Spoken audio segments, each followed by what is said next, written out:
We'll go first. Is he presenting first? He'll Both? present. Both? Yeah, This year? I think he will. I don't know. Let me ask.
Okay, let me put us in record mode, President King. And we can get started. We are now recording. Thank you very much. Good morning, everybody, and happy Friday, and welcome to the regularly scheduled meeting of the Board of Public Works for Friday, February 27, 2026. Ms. Zatorsky, please take roll and establish quorum. Of course, good morning, everyone. Devin Zatorsky with the Board of Public Works, here to take roll and establish quorum. We're joined by President King, Vice President Chavez, President Pro Tem Grant, Commissioner Mitchell, and Commissioner Cardenas, and we have a quorum. We're also joined by our City Attorney Representative, Ms. Daryl Field. We do have a public commentary in person today, as well as general public comment and multiple item commentary via our Zoom platform, and no submitted neighborhood council commentary. Thank you very much. So first off, happy African American Heritage Month. And before we get started with our presentations and public comment, I want to recognize my colleague, Commissioner Faith Mitchell, who will lead us in a short moment of silence.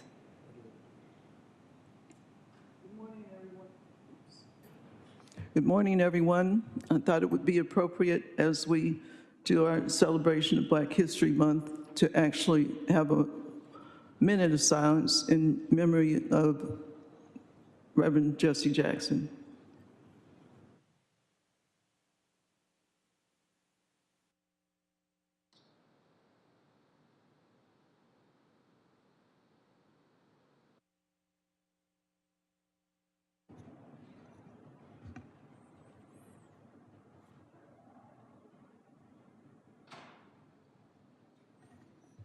Thank you very much. Thank you, Commissioner Mitchell. So we have several presentations today. We will start with our retirement.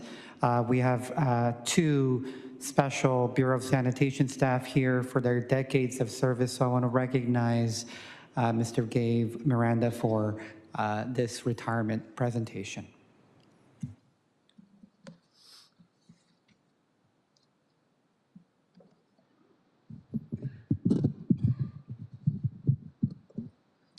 Great. Good morning, President Kang, Vice President Chavez, Commissioners, Executive Officer, and City Attorney. I'm Gabe Miranda, Assistant Director with LA SAN. There's a philosophy that says leadership is not about authority. It is about stewardship. It is about leaving a place better than you found it and lifting the people around you along the way. Today, we celebrate a leader who understands that deeply. Jeffrey Armstead began his career 26 years ago with LA SAN as a refuse collection truck operator with the Solid Resources Valley Collection Division. From the very beginning, Jeff demonstrated a strong work ethic and a deep commitment to serving the residents of Los Angeles. In 2017, Jeff was promoted to refuse collection supervisor and assigned to the South LA district. In that role, he oversaw our residential curbside collection, including our household waste, organics, recycling, and bulky item collection, essential services that directly impact the quality of life of our communities. Jeff approached this responsibility with dedication, fairness, and pride. In 2020, Jeff transferred to the Livability Services Division, where he oversaw the CARE and CARE Plus program. This is when I had an opportunity to work very closely with Jeff. It quickly became clear that Jeff possessed leadership qualities that translated seamlessly into strong management. His professionalism, attention to detail, and the respect he showed staff at every level were second to none. In a large labor organization like LA SAN, creating an environment that's conducive to good management labor relations is so critical. Jeff understood that fundamentally. He led with integrity, he listened, he communicated clearly, and most importantly, he built trust. His leadership style brought people together and strengthened each of the teams he oversaw.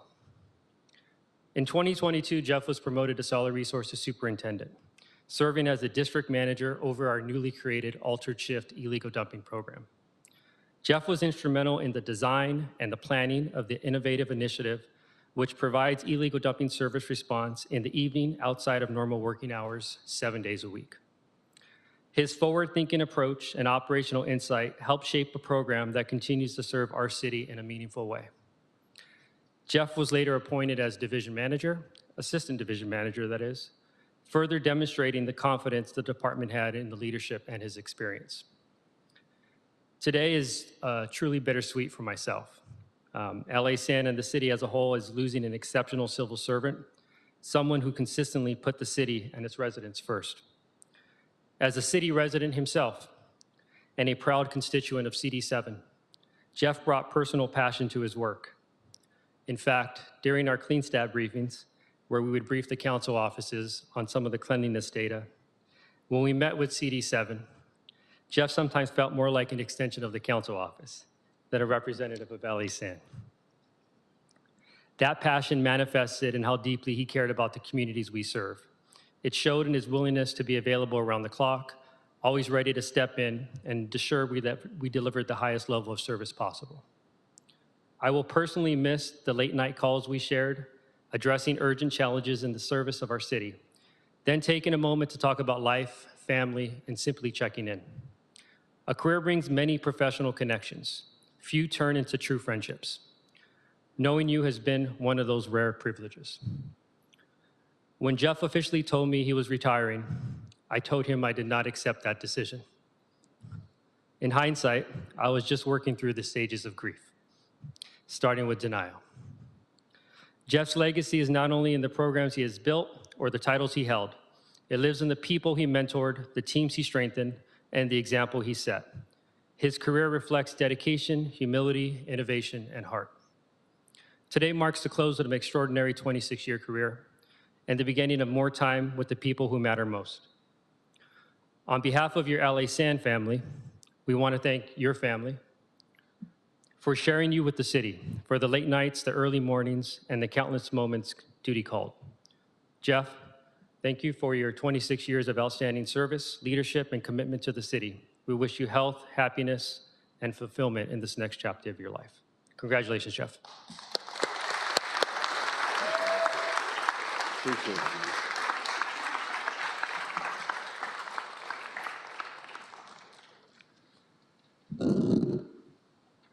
Good morning, President King, Commissioners, City Attorney, and everyone who came to honor this moment for our retirees. It is with great pleasure to see so many friends, colleagues, and family gathered here today to celebrate a truly remarkable career. We are here today to honor Jeffrey Armstead, a person who has dedicated 26 incredible years of service to LA Sanitation. Jeff, when we look back on your career, we don't just see a job well done, we see a legacy. You've been a cornerstone to the Livability Services team, and your dedication as an assistant division manager has been invaluable. I'll never forget the time at PWB, 10th floor, when you first took on the emergency appointment for assistant division manager, and you came to Jessica and I, and you needed to know how to do something. Jessica and I laughed, and then we advised you with each task you asked. Some we could not answer, but I told you we just had to figure it out together. Just that first interaction with you in that role shows that you were and still are a very humble man. You have never been afraid to ask questions and learn and teach. Your dedication and willingness took livability to the next level. We've all learned so much from you. Your emotional intelligence, your steady composure has been an inspiration. You've not only excelled in your own work, but have also been a mentor and a friend to so many of us. While we are sad to see you go, we are thrilled for you to embark on this next great adventure. We know you have so many wonderful things planned, golfing, grandchildren, and traveling. We hope you embrace this new chapter with all your passion and energy you brought to your work here every single day. Thank you, Jeff, for your wisdom, your commitment, and your friendship. You'll be missed but never forgotten. Everybody, please join me in congratulating Jeff Armstead to a fantastic past and an even greater future. Thank you. Love you.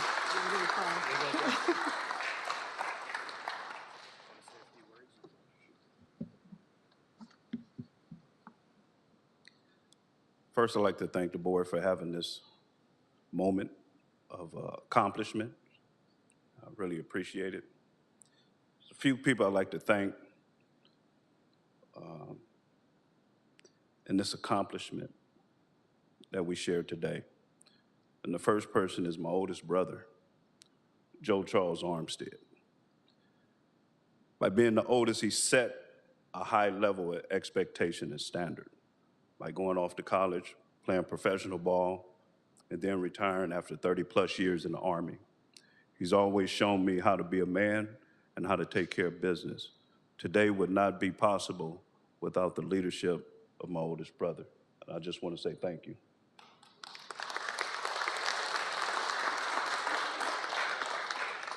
The next person is my baby sister, Joanna. Always a support. She was always there, always encouraging, and again, a person that always took the lead in everything she's done in her life. And that was an inspiration to me as well. So I would like to say thank you, Joanna.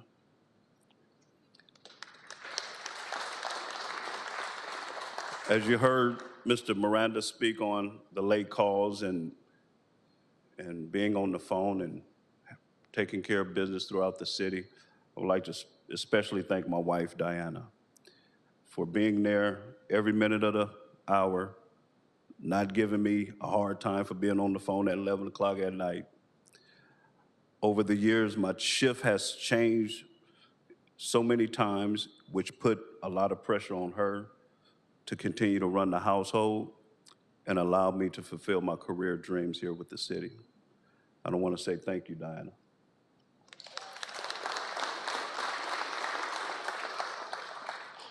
The person that's really made this happen, and I am so blessed to have my mom here. Without her and my dad, may he rest in peace, none of this would be possible. She taught me grit, grind, discipline, work ethic, and teamwork. This was my first football coach. She will tell you about football in a heartbeat and know exactly what she's talking about. And that same energy and that same thrive helped create the man I am today. And Mom, I want to say I love you, I thank you, and I am so blessed that God has sent the family that he has sent for me.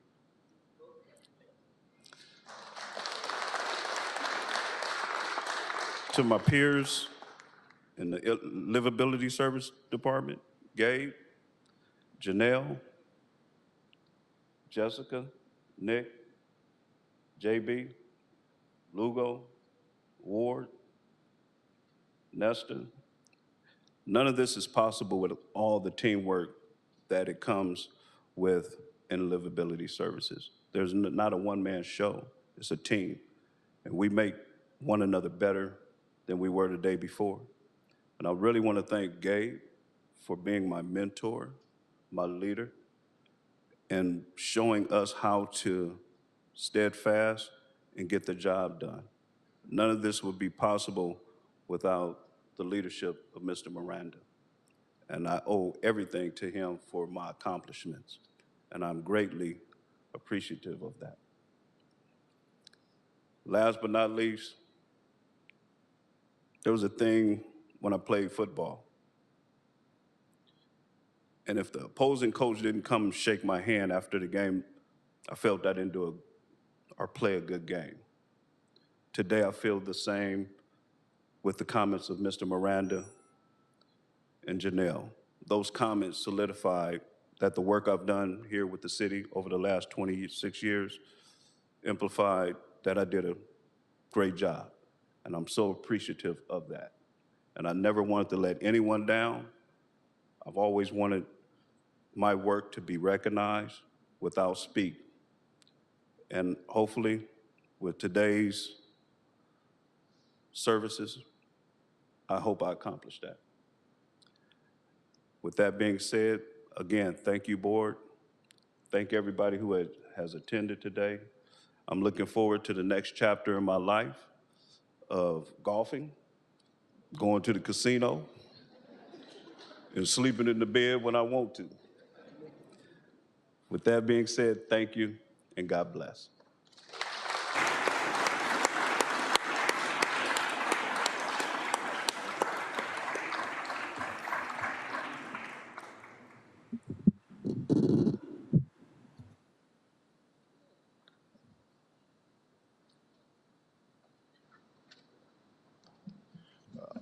Good morning, board. My name is Miguel Sarmeno, and I'm a division manager with Processing Construction Divisions with the Department of Sanitation and Environment. I'm here to present and acknowledge one of our great leaders that we have at our transfer station. And those that are familiar with Clark's, which is a facility that takes half of the residential trash. Every day, 2,500 tons of trash goes through it, nonstop. And any hiccups, 1 hour, it actually creates a backlog of trucks behind, which the city depends on having their trash being picked up. They want to make sure that by 10 o'clock, they roll in their black bin. And one of the things that Marco Valladares has done for the past few years is operate that facility. Without his leadership, commitment, and love for the work he does, and for waking up 2:30 in the morning, 3 in the morning to make sure he's there at the office to make sure everything's operating without a hiccup, because we do by 5:30 in the morning, 6 in the morning, we have many trucks waiting to unload. Some of the coworkers here are familiar with that process. So I want to tell you, Marco, that without your support, without your dedication, your friendship, and not only a commitment to the love of the city that you provide, would have been possible. You know, I do want to acknowledge that we talk to you every day at 6:30 in the morning, every day to ask you, how's it going? And my response, I'm always afraid that he's telling me something's wrong. There's a line in the outside in the street, because I know Gabe and other co-workers, they're here is like, what's going on? What's going on? And this is the man that makes that happen. This is the man that without him, his leadership and commitment, none of that would have take place. And it's not only 6 in the morning, it's all the way until 11 o'clock at PM. We recognize Jeffrey, but a lot of the work that he does is still comes to Clark's. And this is the man that makes that magic. All this trash goes to the proper place. But also I know that it's not only you, there's always a team at home. There's always somebody at home. And I want to thank your wife, Claudia, that without her support, this man would not come to the office Monday through Saturday. Because sometimes I call him at 6, 7 o'clock at PM for the next day, and I know he's probably at dinner, and your wife is saying, what are you picking up the phone for? Because I understand that they've been in those situations. So from the bottom of my heart and from the bottom of everybody who in the division, because many people have asked me, you're losing somebody who makes things happen. The person that's a magician that makes trash disappear. So I want to thank you, Marco, your family, your team, because you have created an environment, a safety environment at Clark's. He has 50 people and no accidents have taken place in a long time. So I want to make sure, I want to acknowledge him for his leadership and commitment and the love for this work. So thank you so much, Marco. Thank you.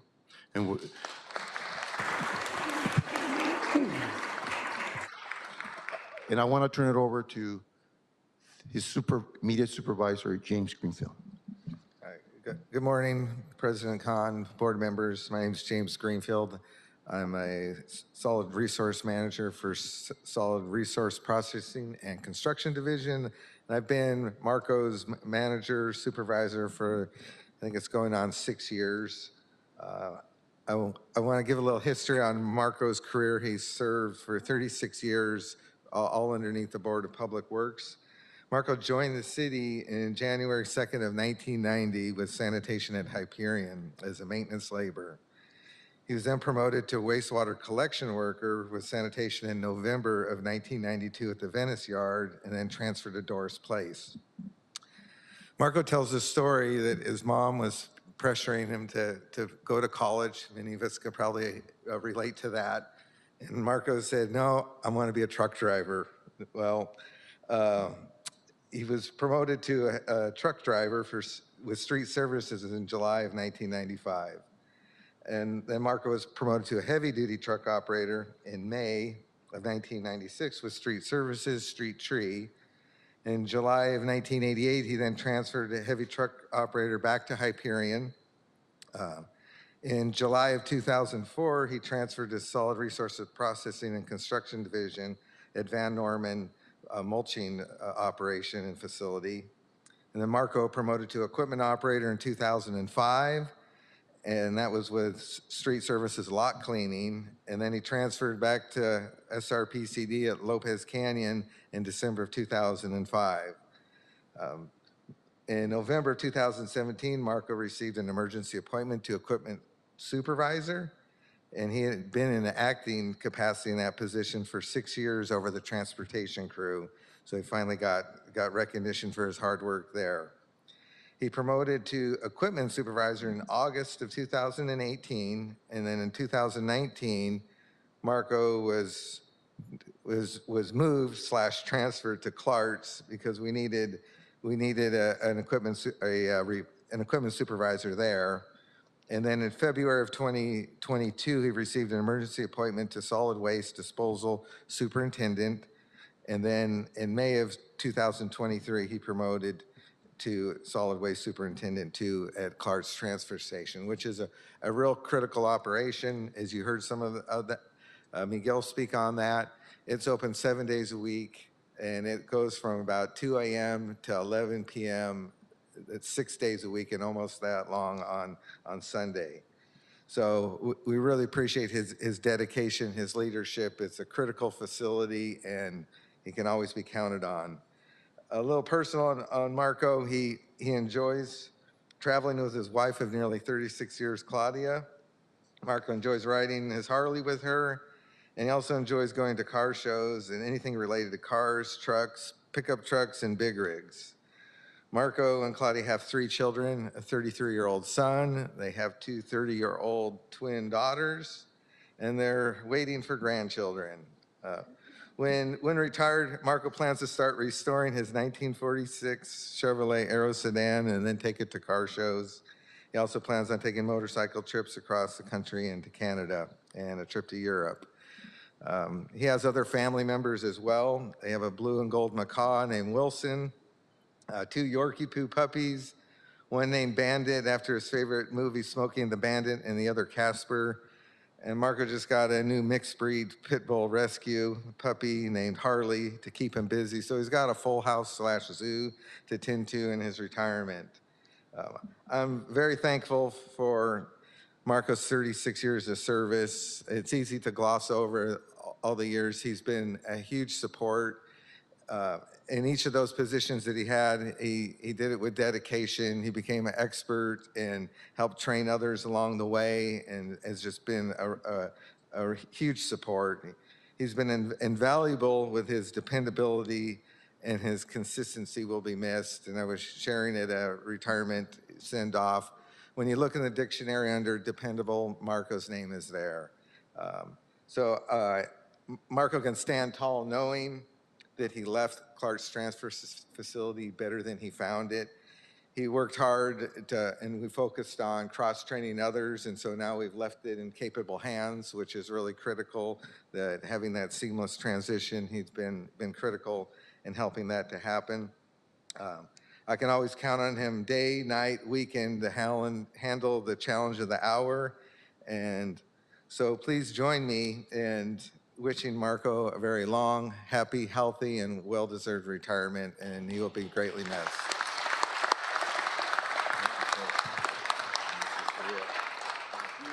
Would you like to share a few words? I'll make this quick. I'm not one for public speaking, but here we go. I want to thank everybody who's here, my wife, friends, Roger, and everybody else who's here, Nick, everybody, George. I don't want to not call anybody's name, but everybody who's here. Yeah, it's been 36 years. I remember my first day working for the city. Like, I could say it happened last week. It's been a pleasure working for the city. I was born and raised in the city of LA. And for my dependability, I got to hand that to my dad, who, when we were growing up, he never missed work and told me, okay, when you go to work, you go to work. So yeah, I wasn't someone to miss work. I'd go in there and proudly serve the city of Los Angeles. And with that being said, again, thank everybody, James, Miguel, Gabe. It's been a pleasure working for the city, and well, thank you, everybody.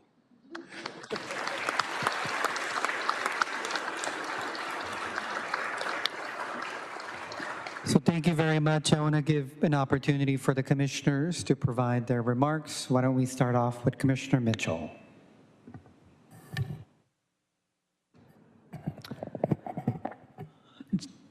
Jeffrey, Marco, congratulations on your years of service to the city of Los Angeles. It is amazing that in both of your speeches, you talked about the influences of your family on your commitment to your job. And then, of course, you go to work and you got another family. It's amazing that both of your families are here to celebrate this moment in time for you. We wish you a very healthy retirement. If you want to come back and see us sometime, that'd be great too. Take care of yourselves. Thank you very much. President Pro Tem Grant. Listening to these careers, it reminds me how honored and privileged I am to be able to witness such excellence, such distinguished work in terms of serving both the city and the people of Los Angeles. Thank you both, and please enjoy your retirement. It's well deserved. And then Commissioner Cardenas. Congratulations, Jeffrey and Marco. I think everybody here just witnessed what it is to be a public servant. So thank you for your commitment to the city and enjoy your retirement. And Vice President Chavez. Well, I have to acknowledge something that anyone in this room already knows, which is this work runs on late nights and early mornings. And when the city sleeps, the people who keep it clean don't always have that luxury. So, and I know to your respective families, you know, you share in that, in the early alarms and in the late hours. So behind every great public servant is a family that supports and shares in that sacrifice. So on behalf of the board and the City of Los Angeles residents, thank you to the families, and congratulations. Thanks again. Thank you.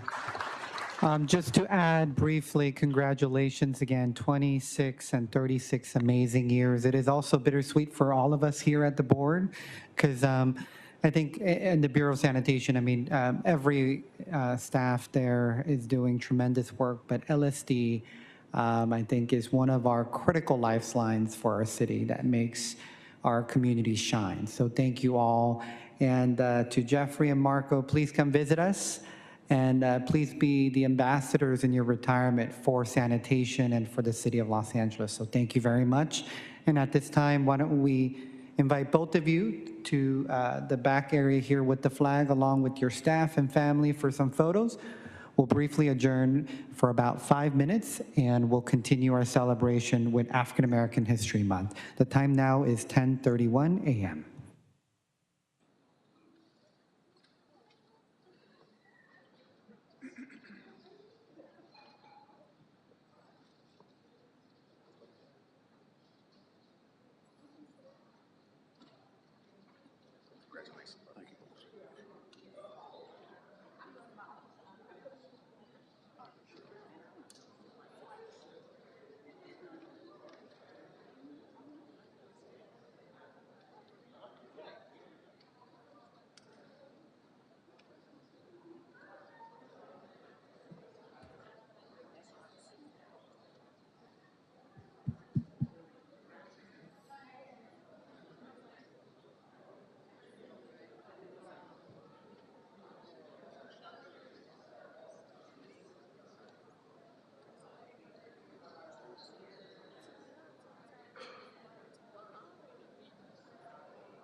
All right, folks, we will slowly resume our next presentation. So if Jeffrey and Marco's family and staff exit towards the forecourt for additional photos, we'll resume our presentation for African American Heritage Month.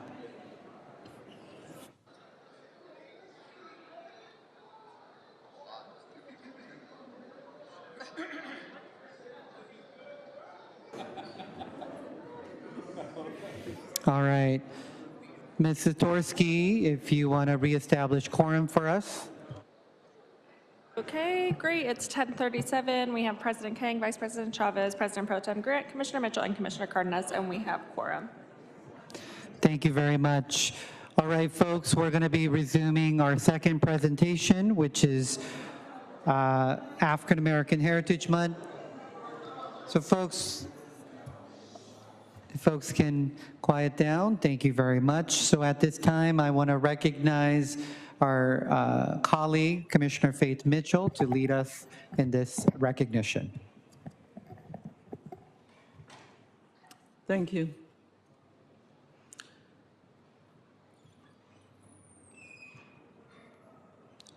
Welcome to the board's Black History Month celebration. As you know, this is the 100th year of celebrating Black History Month in the United States. Next slide.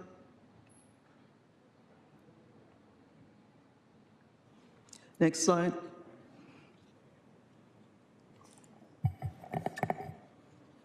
Dr. Carter G. Woodson was a historian of Black American experience, initiated Negro History Month in 1926. He chose the second week of February because it was the month in which Frederick Douglass and Abraham Lincoln's birthdays fell. Dr. Woodson was the second Black American after W.E.B. Du Bois to obtain a PhD from Harvard University, after he was barred from the conferences of the American Historical Society.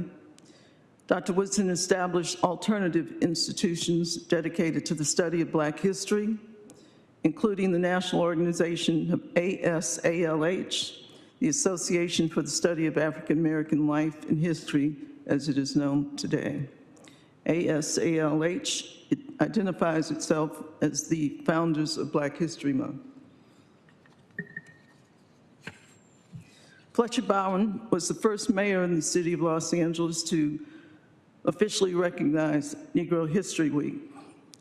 In this slide, pictured to Mayor Bowen's right is Vassie D. Wright, who founded the Our Authors Study Club in 1945. Still active today, Our Authors Study Club is the Los Angeles branch of the ASALH, the National Organization for the Study of Black History that was founded by Dr. Woodson.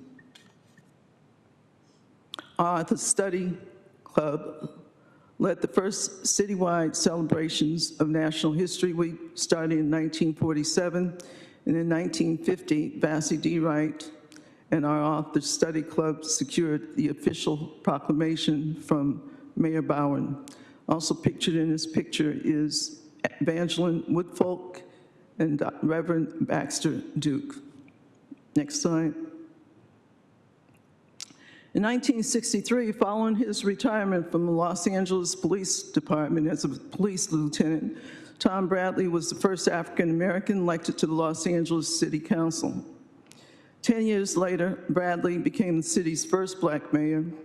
He remains Los Angeles' longest serving mayor with 2 decades in office. At the urging of the ASALH, President Gerald Ford recognized Black History Month at the national level in 1976 during Mayor Bradley's first term. Next slide.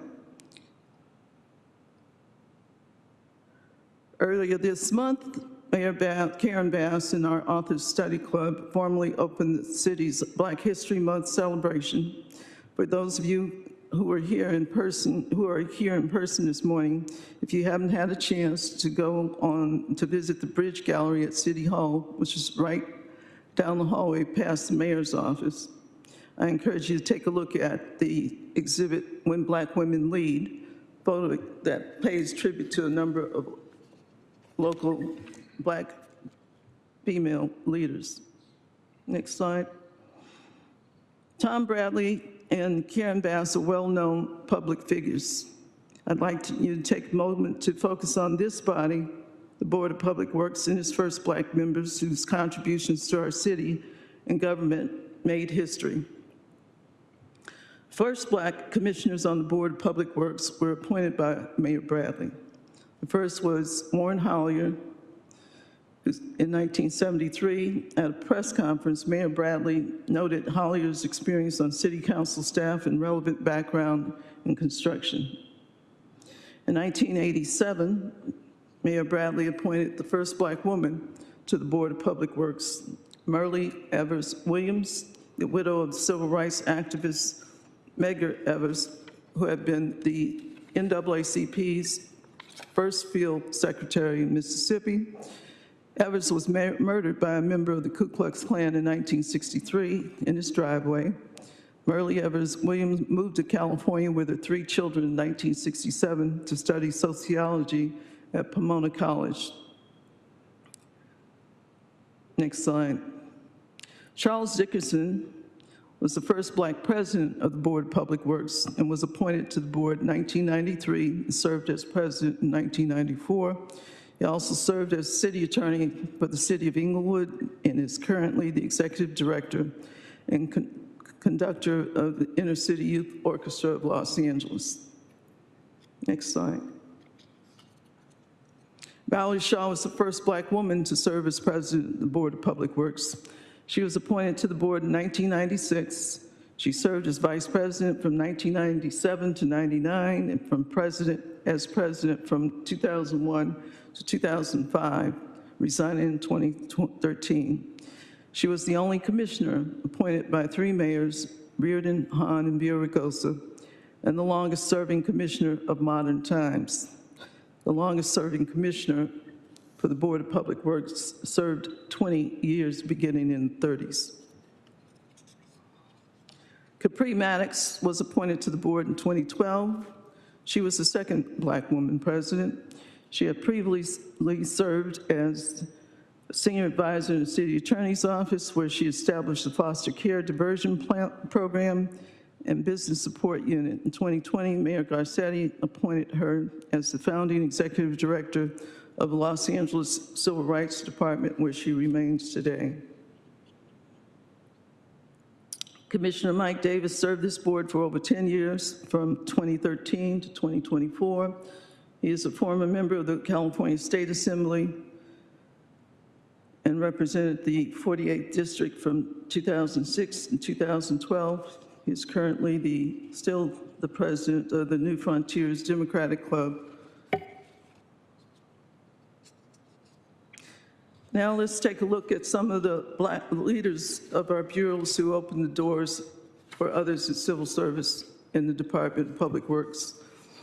C. Bernard Gilpin was the city's first Black inspector of Public Works and director of the Bureau of Contract Administration. Mr. Gilpin worked in the Department of Public Works for the District of Columbia before joining the City of Los Angeles and served as inspector from 1986 to 2000. William Earl Bill White was the first Black director of the Bureau of Street Services from 2001 to 2002. He joined the City of Los Angeles in 1971 as an animal control officer. In 1974, the Bureau of Street Services hired Mr. White as a street service investigator, worked his way up the career ladder, becoming assistant director of the Bureau in 1993 and director in 2001. Writing about the reopening of a traffic median in Van Nuys in 1999, the LA Times captured something of Bill White's personality and character. Bureau Director Greg Scott recalled that when an engineer said that it would take 3 months to design a curb, Mr. Bill White came out with a tape measure and a ball of string and said, "Let me show you how to design a curb." Our first Black director and general manager of the Bureau of Sanitation, now known as LA San, was Rita Robinson Kane, who led the Bureau from 2004 to 2007. Ms. Robinson Kane had a long and distinguished career in city service that also included stints as general manager of housing in LADOT. Today, the Bureau of Contract Administration is led by Inspector of Public Works and Bureau Director John Reamer, who was appointed in 2004. 2019, Mayor Garcetti appointed him, Mr. Reamer, as an interim general manager of economic workforce development, where he spearheaded the creation of the citywide economic strategy, laying the groundwork for the city's Small Business Commission.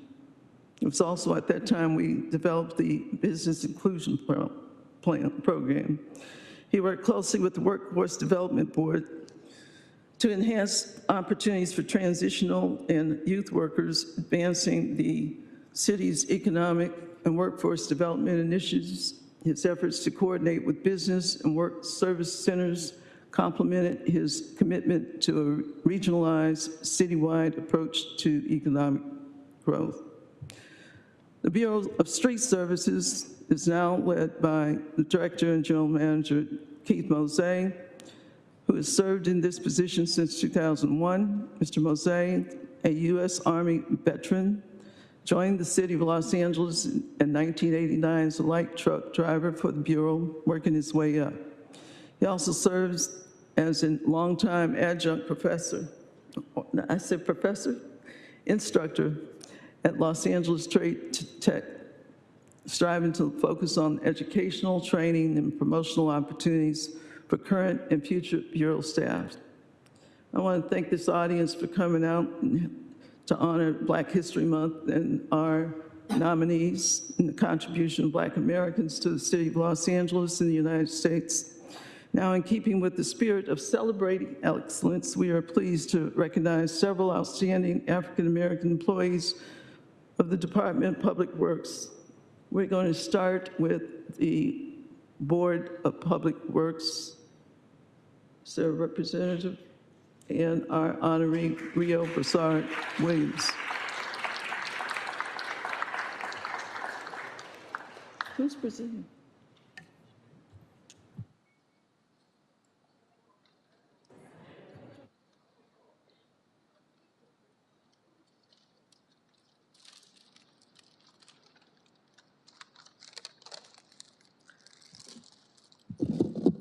Good morning, President, Vice President, Commissioners, City Attorney, Executive Officers.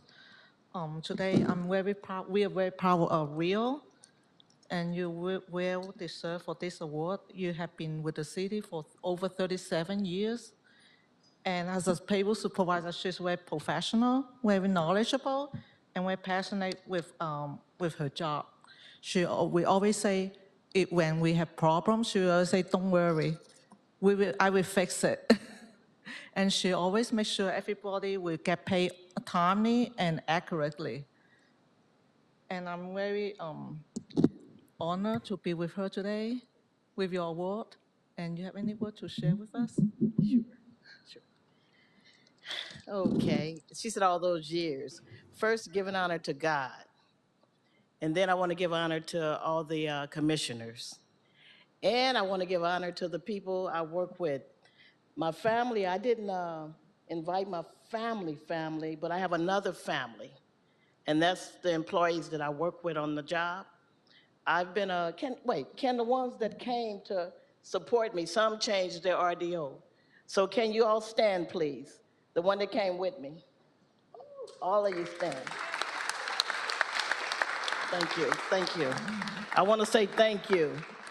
I'm a silver servant, and I've been a servant most of my life. I've worked mostly all of my life, and I have no complaints. And Commissioner Faith Mitchell, thank you. I appreciate you. I appreciate you. I've made work friends, and it's been a blessing. Every day hasn't been sunshine, but every day hasn't been the worst day either. I do want to, I'm going to sing something, and that'll be the sentiments of my heart. Is that okay? I've had some good days. I've had some hills to climb. I've had some weary days and sleepless nights. But when I look around and I think things over, all of my good days outweigh my bad days. I won't complain, 'cause God has been good to me. He's been good to me, more than this old world or anyone could ever be. But y'all been good to me too. God has been good to me. That's it. That's the sentiments of my heart. Hallelujah. Thank you.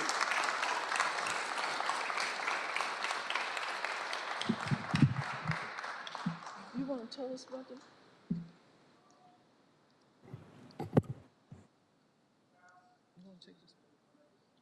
So facts should not get in the way, so let me first recount the details of my favorite Public Works employee. Come up there? No, you can stay there. Okay. What is she? Okay. Oh, yeah, well, but let me make my remarks first. So, but before I do, I just think it's important why this day is important to me and to all of us. And while I'd like to take credit for this quote, it's really a quote coming from someone who mentored me through my career in the labor movement, and that's Reverend Lawson, who said that African American History Month is an important vehicle for all Americans to get rid of the ideologies that diminish human life and those structures that cause injustice. And I think what we're seeing today are those who've striven and in fact give us a model and hope that the arc of justice will in fact land back where it should be within this city. My favorite employee began her career in 1981 with the Department of Water and Power, who hired her as a meter reader, which is apparently the Beatles actually named a song after her. She held the position with the federal and county government agencies before returning to the city in 1988 as a clerk typist with the Los Angeles Police Department in forensic toxicology. She joined the Office of Accounting as an accounting clerk in 1989, promoting to her current position as payroll supervisor in 2000. During her time with the city, Rio has helped increase efficiency, reduce costs, and generate revenue. She's collaborated with other city departments to address inquiries about payroll and related matters as it ensured adherence to federal, state, and local regulations and policies. She's had the privilege of working with 7 board presidents, and she is, I think, for many of us, that strength that every time she walks through the hallways, sticks her head in the office, and it's like, we know that the city's running on time, it's running well, and we'll get whatever gossip we have to at the same time, as long as we feed her. Thank you, Rio, for everything.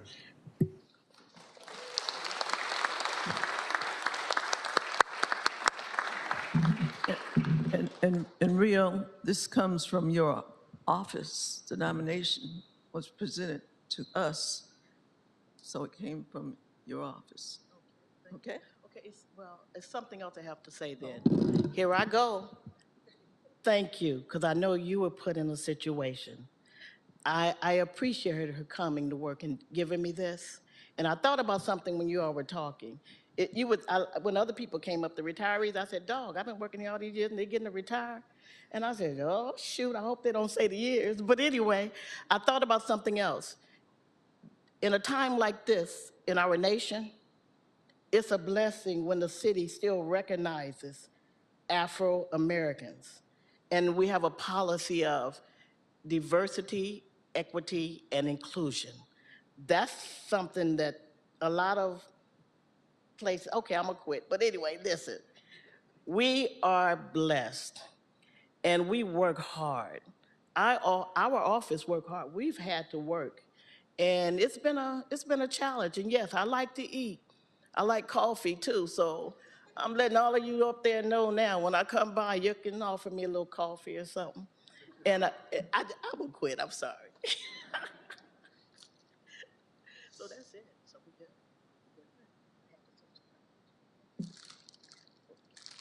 So we can go. We good? Thank you. Thank you very much. And then we'll move to our next honoree, and then we'll take pictures together at the end. So next we have our Bureau of Contract Administration, BCA.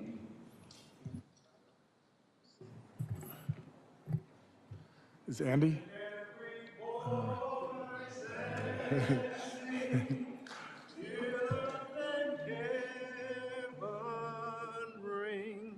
Ring with the harmony of liberty. Let our rejoicing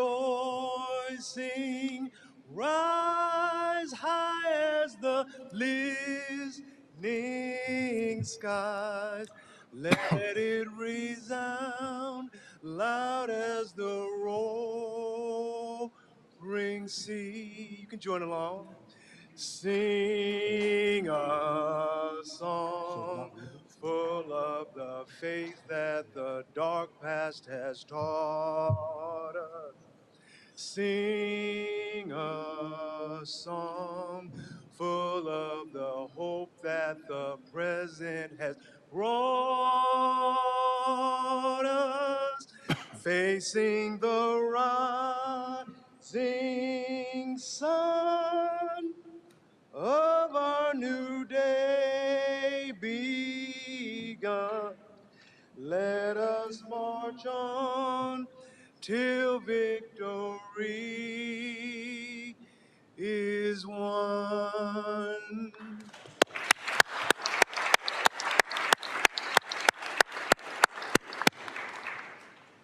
President, Vice President, Commissioners, Executives, Department family, I love that song.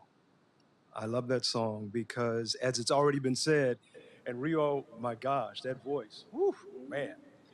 It's all about every voice, not just one voice, every voice. And what makes this month special, what makes this country special, is that it reminds us that it takes all of us to make this happen.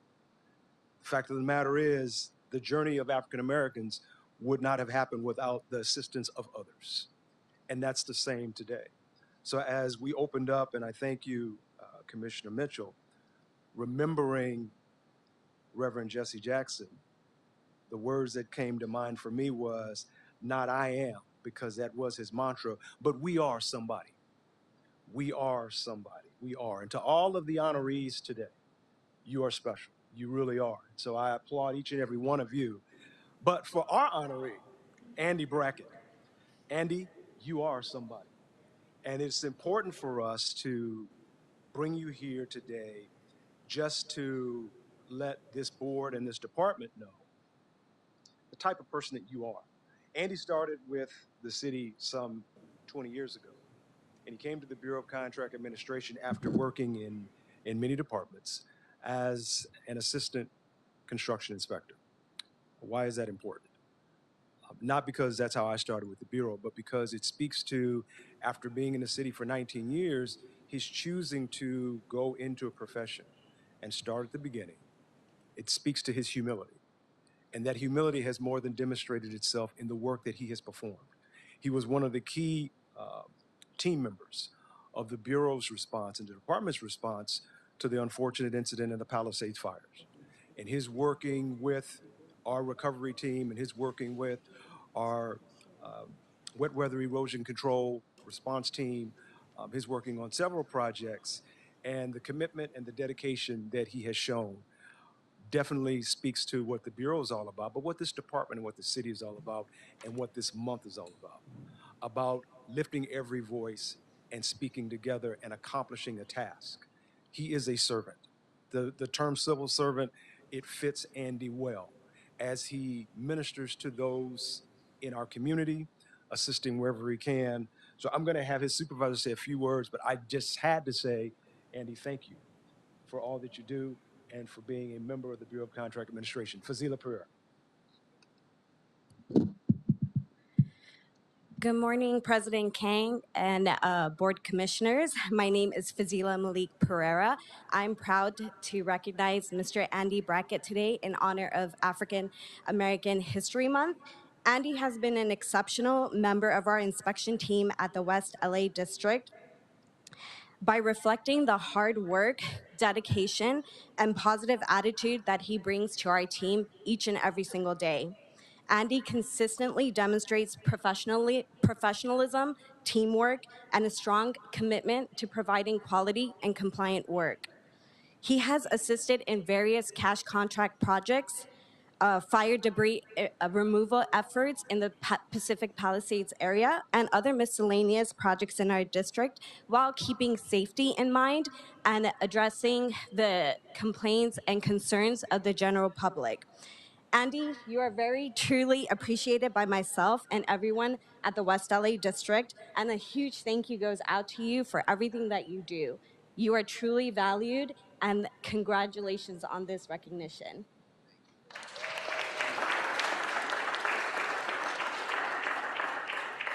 On behalf of the City of Los Angeles, the Board of Public Works is pleased to recognize your efforts and accomplishments, which have been of great benefit to the entire Department of Public Works. We thank you for your contributions and service and wish you continued success in your future endeavors.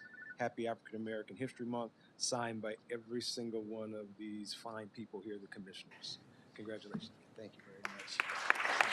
Sananda.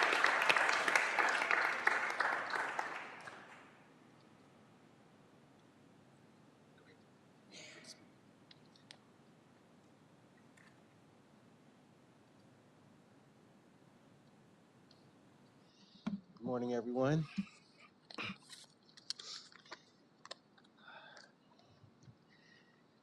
First of all, I'd like to thank Mayor Bass, thank the Board of Public Works, Dr. Martin Luther King, and all of my ancestors who fought for civil rights and made this moment possible.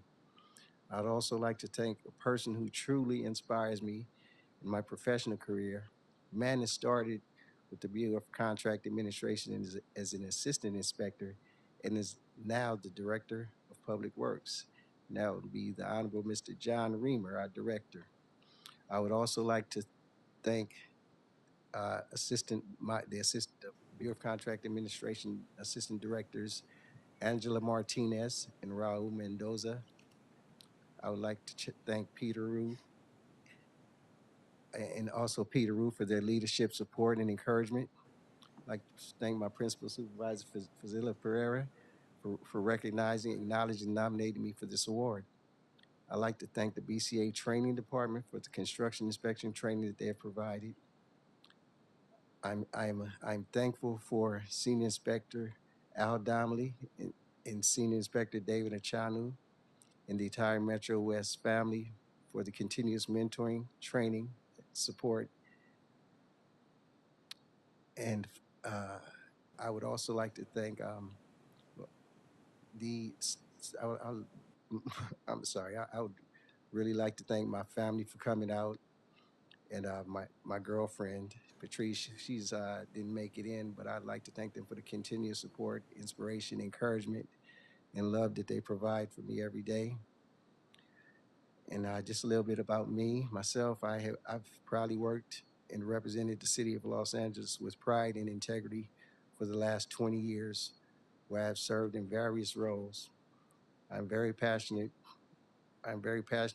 about working with the community and being able to provide assistance to members of the community. It is a great feeling when inspecting a job in the field and members of the African American community of all ages acknowledge me as an African American inspector. Some members of the public verbally express, some walk up and shake my hand, some give me, some blow their horns, and others ask and I provide them information on how to become a City of Los Angeles employee. As I am inspired by the others that I have mentioned, I also work to encourage and inspire others with words and actions, with my words and actions. My granddaughters are my greatest motivation, and unfortunately, they couldn't be here to attend this ceremony due to school. Their names are Kylie and Corey, and they motivate me to continue to strive and work hard. I am extremely grateful for this opportunity that has been given to me, and even to be recognized for this award is an absolute blessing. Again, thank every one of you that's provided me with the tools and to be successful in my career thus far, in my personal life as well. So I thank you all very much. It's a huge honor for myself and my family, and I'm very grateful and thank you. Thank you.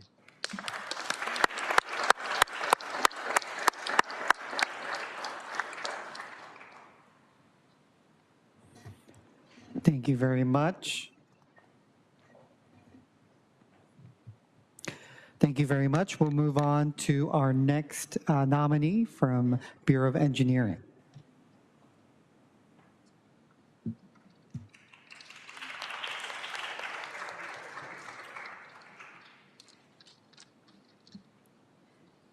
All right. Good morning. Good morning, Commissioner and City Attorney representatives and friends and family. It's great to be here. My name is Edward Arrington. I am a Principal Civil Engineer in the Bureau of Engineering.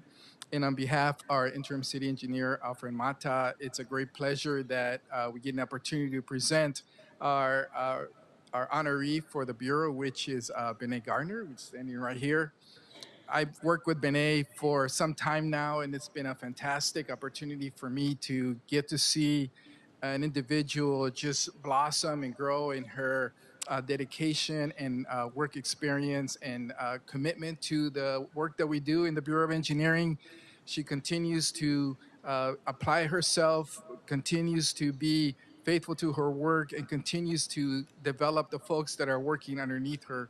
And so it's a great pleasure for us to be here and present her as the honoree on this special occasion of African American Heritage Month.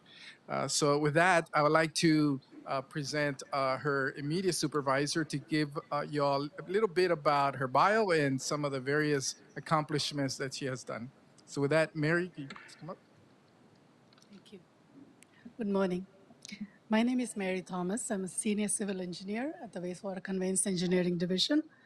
Today, as we honor Ms. Benet Gardner for the 2026 African American History Month Outstanding Employee for the Bureau of Engineering, I would also like to congratulate all other winners of recognition from other bureaus as well. It's my pleasure to share Benet's official bio right now. After graduating from California State University of Northridge in 2006, Ms. Gardner started her career with the City of Los Angeles Bureau of Engineering, managing bridge improvement projects. Subsequent to this, she worked as a designer at the Street Improvement Division on street widening projects. Later, she spent over 10 years as a construction manager at the Wastewater Conveyance Construction Division, overseeing conveyance projects. Currently, she is a lead designer and a project manager at the Wastewater Conveyance Engineering Division, WCED, managing several design projects valued at approximately $125 million. Throughout her career, Ms. Gardner has played a critical role in the successful delivery of several multi-million-dollar sewer rehab projects, contributing across both the design and construction phases. Her deep understanding of infrastructure systems, construction methodologies, attention to detail, and the ability to navigate complex engineering challenges have consistently resulted in high-quality, cost-effective outcomes for the city. Ms. Gardner is currently entrusted with, along with her other projects, managing the design of a highly sensitive $40 million Venice Auxiliary Pumping Plant project, a responsibility that reflects WCED's confidence in her strength as a project manager, her ability to coordinate between various city and state agencies, as well as neighborhood councils and her technical leadership. Her ability to handle projects of this magnitude while maintaining professionalism and accountability demonstrates her exceptional commitment to public service. On a personal note, I have known Bene for nearly 20 years, having worked with her when she was a construction manager for my design projects. I have always known her to be kind, generous, and approachable. Now that she is a project manager on the design side, she brings a wealth of experience both from construction and the Design Standards Division, where she worked briefly, a division responsible for approving products for use by City of LA that greatly benefits our design plans. I can confidently say Bene is respected for being a trusted manager, colleague, and a mentor. She fosters an inclusive and supportive environment where her colleagues feel valued and empowered to succeed. Bene leads by example with collaboration and a strong work ethic and inspires those to work with her. Bene, you embody the spirit of African American History Month by honoring excellence, leadership, and positive impact. Your dedication strengthens the Bureau and serves as a model of what it means to be an outstanding employee. With that, I turn it over to you, Bene. Congratulations.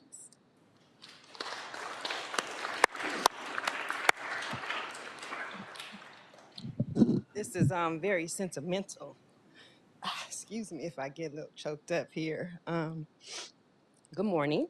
I am incredibly honored and grateful to receive this significant recognition.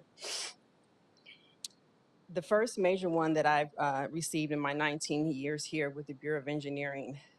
It is especially meaningful to be recognized during Black History Month, a time when we honor the vital contributions of African Americans who have helped build this great nation.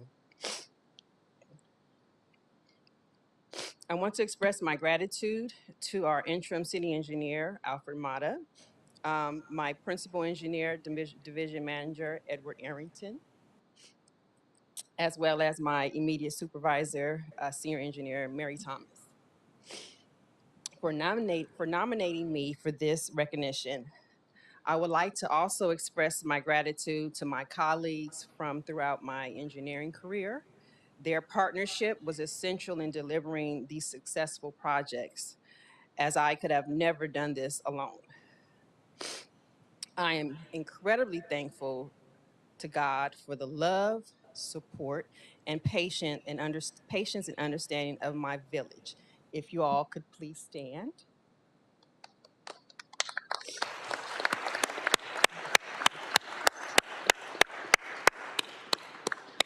I would like to especially recognize my parents, my husband, my kids, my sister, my brother in love, my niece and nephew, who are all here with me today.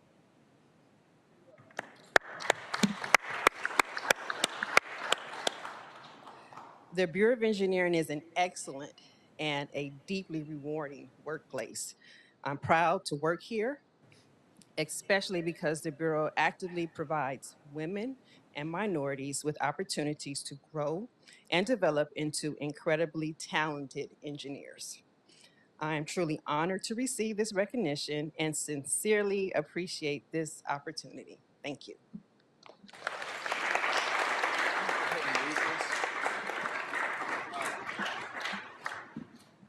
So let me read our certificate. Certificate recognition, the Board of Public Works honors Bene Gardner, Civil Engineer, Bureau of Engineering. On behalf of the City of Los Angeles, the Board of Public Works is pleased to recognize your efforts and accomplishments, which have been of great benefit to the entire Department of Public Works. We thank you for your contributions and service and wish you continued success in your future endeavors. Happy African American History Month. Congratulations. Thank you. Take a picture there. And while you're taking photos, on behalf of the board, we'll have Commissioner Cardenas provide brief remarks. Just congratulatory remarks. The bio was already said, but as a fellow engineer, I want to say congratulations to this recognition that's well-deserved. in your almost 20 years with the Bureau of Engineering. Your career sounds like it's on an upward trajectory, and I look forward to seeing, where you go from this point forward. And congratulations on your recognition. Thank you very much. Next, we have our Bureau of Sanitation, Don Jackson.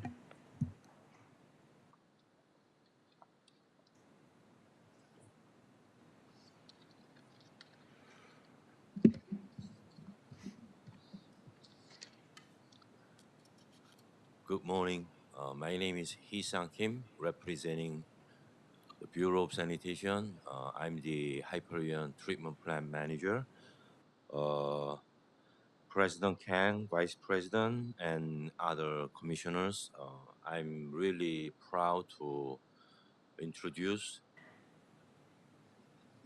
I lost him, Mr. Don Jackson, as the Sanitation's nominee for the African American History Month recognition. Working at Hyperion, there are a lot of excitements and challenges and 24/7 operation. And I always feel the strong need to have people who can make positive changes and who can make the difference. And then let me introduce Don. He is one of many that we have at Hyperion. Mr. Jackson began his career with the city of Los Angeles in 1917, 9 years ago, not as much as 45 years ago, 36 years. But within those 9 years, he demonstrated extreme dedication and commitment and skills and leadership skills. He started as a pipe fitter, working at all those years at Hyperion in 2017. And in 2022, Mr. Jackson was promoted to a senior plumber, leading a crew responsible for maintaining critical processes throughout Hyperion. Mr. Jackson is a dedicated professional who leads by example. He is widely recognized by the whole plant staff, not only in maintenance, but also in operation,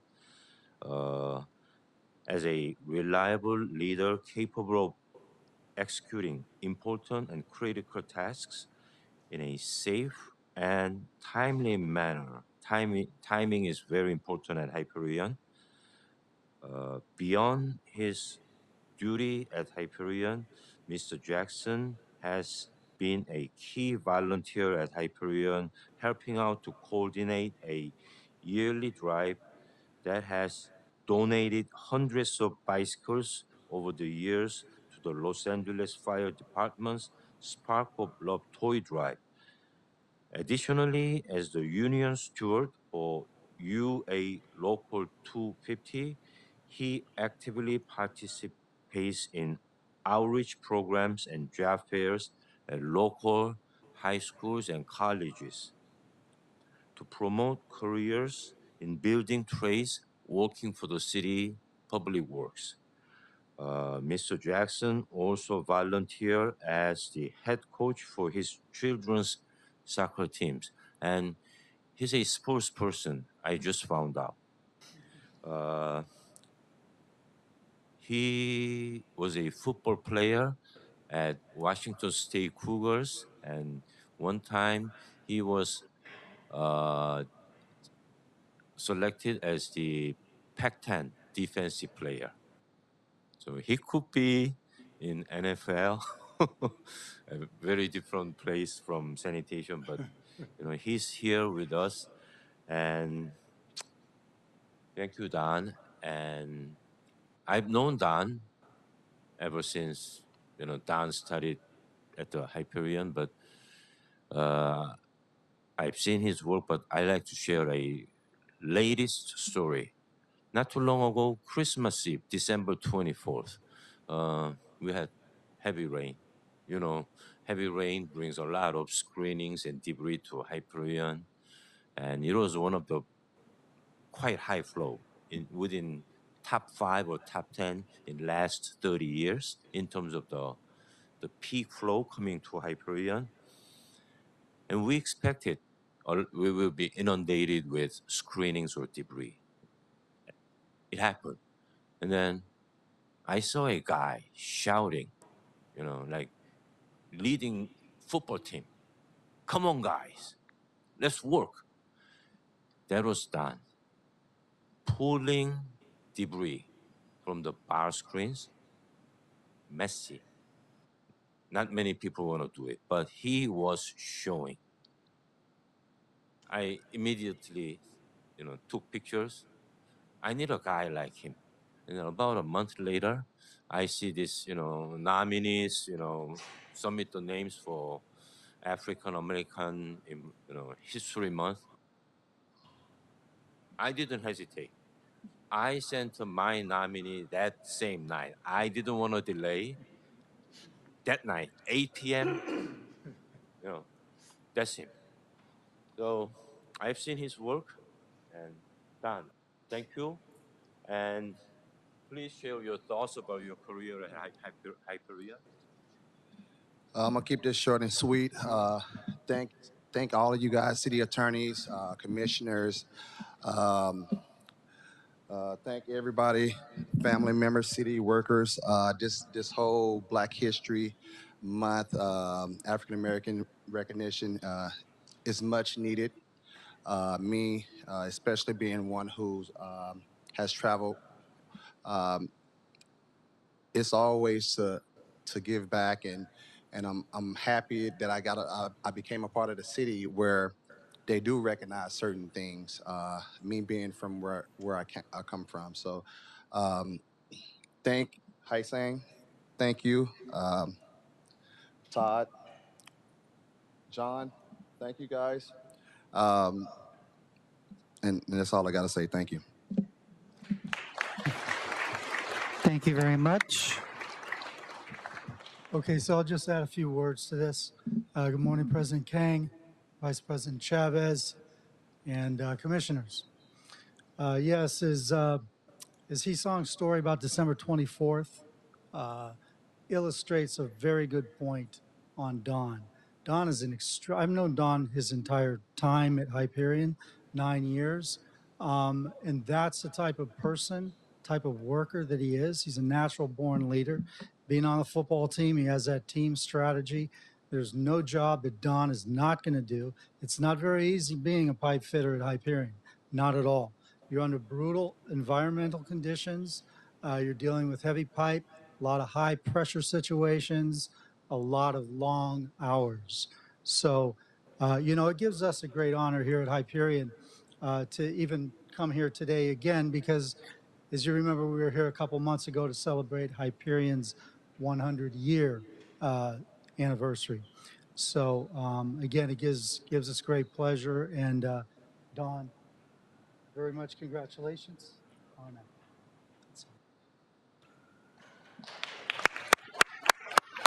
Thank you very much. As you are taking photos, Commissioner Cardenas, would you like to do the honors of providing brief remarks?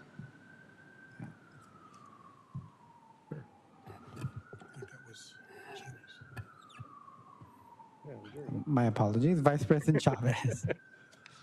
It's okay.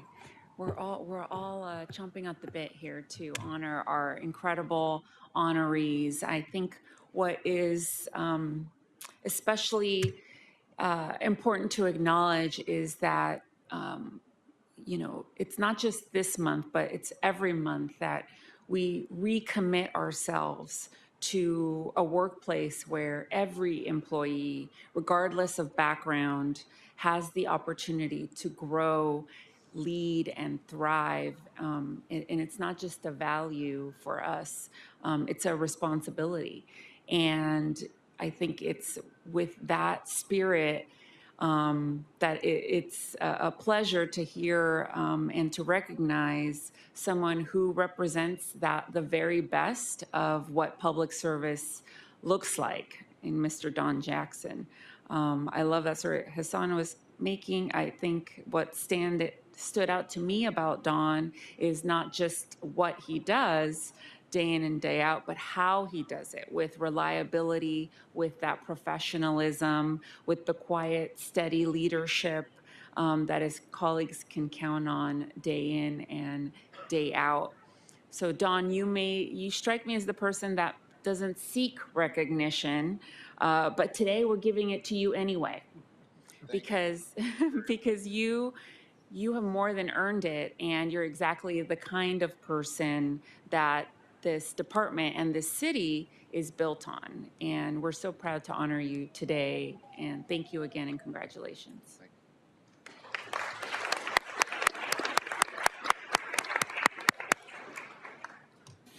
Thank you very much. Our next honoree is from the Bureau of Street Lighting.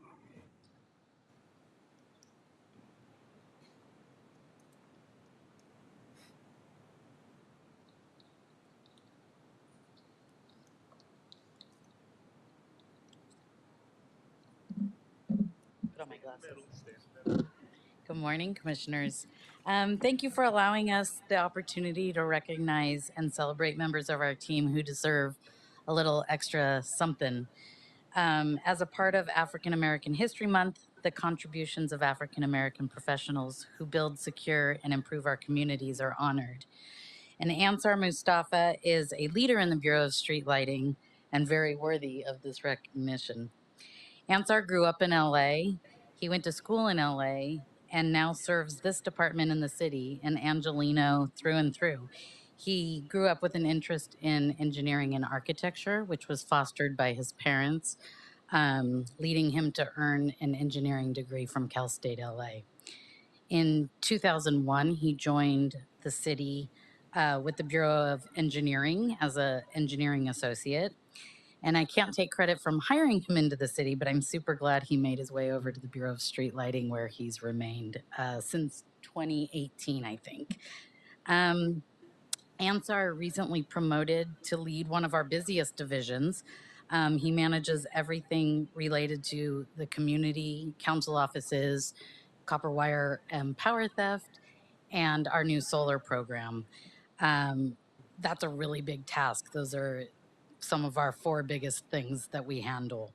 I don't envy him. He's bombarded with work and requests all day, and he stays calm, cool, and collected like nobody's business. No matter how busy we get or how many assignments I throw his way, I always hear Ansar saying, "I'm on it. I got you." I hear it from him all day long, all the time. "I got you." And he does. He's all the time on top of things. He's dependable, conscientious, and an employee that goes over and beyond. He's really an example for the division, for his division, and for the rest of the Bureau. So Ansar, congratulations. Keep it going. We appreciate you, and thank you for all your hard work and for your service to the Bureau and to the city of Los Angeles. I just wanted to add another thing, because I don't think Megan can underscore enough what a tremendous asset and value add Ansar is. You can imagine, with all the things that we're dealing with around copper wire theft and lighting outages, you know, that's something that Megan and I deal with all the time.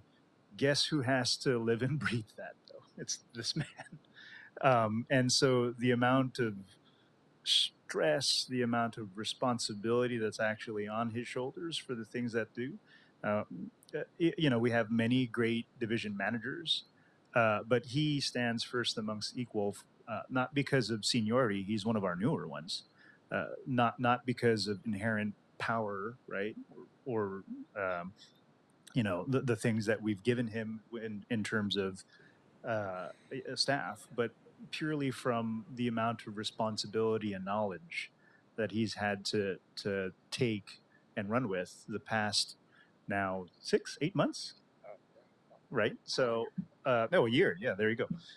But nonetheless, Ansar, especially when you hear him speak, in comparison to the meetings that he's in, which are always charged and emotional, he has this very cool and calm and collected voice. which has helped, I think, diffuse many situations. So we're very proud. This was very much like sanitation right before us, and very much like our sister bureaus, and likely for the port. This one was an immediate choice for us, and it was a total no-brainer. So we'd like to make sure that you had a moment to yourself to hear. Sorry. Good morning. I would like to first thank Megan Hackney, my direct supervisor, Miguel Sangalang, our director, for acknowledging me. President Kang, Commissioner Cardenas, Vice President Chavez, Commissioner Grant, and Commissioner Faith Mitchell, who I love so much. Thank you guys for honoring me. I am definitely a son of Los Angeles. I love Los Angeles dearly. I wear LA across my heart. Anyone from Los Angeles knows what it means when you say you rep the city. I definitely rep the city of Los Angeles. Real quick, when I came out of college, I was told by my principal, he said, you know what, a city job is a really good job. And being young and ignorant and naive, I thought I was better than the city for some reason. I don't want to take that job. A month after graduating, I was offered the position and I accepted it. Greatest decision of my life. Being from LA, it gave me an opportunity to give back to the people that gave so much to me. You understand? I thought that I was better than the city, but I was not worthy of the city, honestly. This is the only place in the world, city of Los Angeles, with so much diversity, so many different things going on, and so much to learn that over my past 20 years, I've realized that sitting here for the city of Los Angeles, working for the Department of Public Works has been the greatest accomplishment. I want to thank a few people real quick. Like my mom always tells me, it's not about you, it's about everybody else. So let me thank the folks that need to hear it real quick. I want to first thank the Bureau of Street Lighting, all the hard workers we have, FOD in the office. They go above and beyond every day. Their work goes unnoticed, but I want to thank them personally for all they do. I want to thank my previous Bureau of Engineering. I worked directly with Benet. I work with Mary Thomas, who used to be my old supervisor.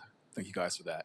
I want to thank my mother, Hanifa Kareem, who always instilled in me that don't be normal, don't be average, don't be the person that doesn't show up, just don't be that person. There was a lot of yeses afterwards, but a lot of don'ts, so thank her. My father, Safe, has passed on, but I carry him with me every day. He always taught the folks around us, just have integrity in everything you do. Be people of integrity, so thank my father. My mother, my wife, Star, she is one of the greatest people I've ever met. She is dedicated, passionate. She is such a honest person, and she's a patient person. She's been educated for many years, and working with the kids of the city of Los Angeles, you got to be patient. So thank her. My two daughters in the industry and love you to death. Thank you guys. I want to thank my sisters Mecca, Buthaina, Khalud, my younger brother Yazid. Also want to thank the Hazard family who helped raise me, Walt Hazard and Jalise Hazard. And last but not least, I want to thank my community that helped raise me in regards to when you have a community, you've heard the saying, the village raises. So my village put a lot of pressure on me. What's the type of pressure you want? So you don't go the wrong way. So I thank my community for that. And also to all the nominees today, thank you guys all. You guys appreciate it. And thank you guys all. That's all I have. Thank you very much. And then Commissioner Cardenas.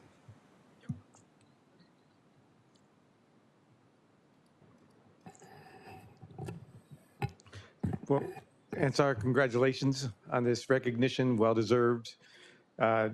Didn't know your whole background. I thought you were at street lighting your whole career. I didn't know you were in BOE, so congratulations on that. Just hearing your story, it resonates with me. We had the same type of parents, we had the same type of community raising us and showing us what the right way to do things was.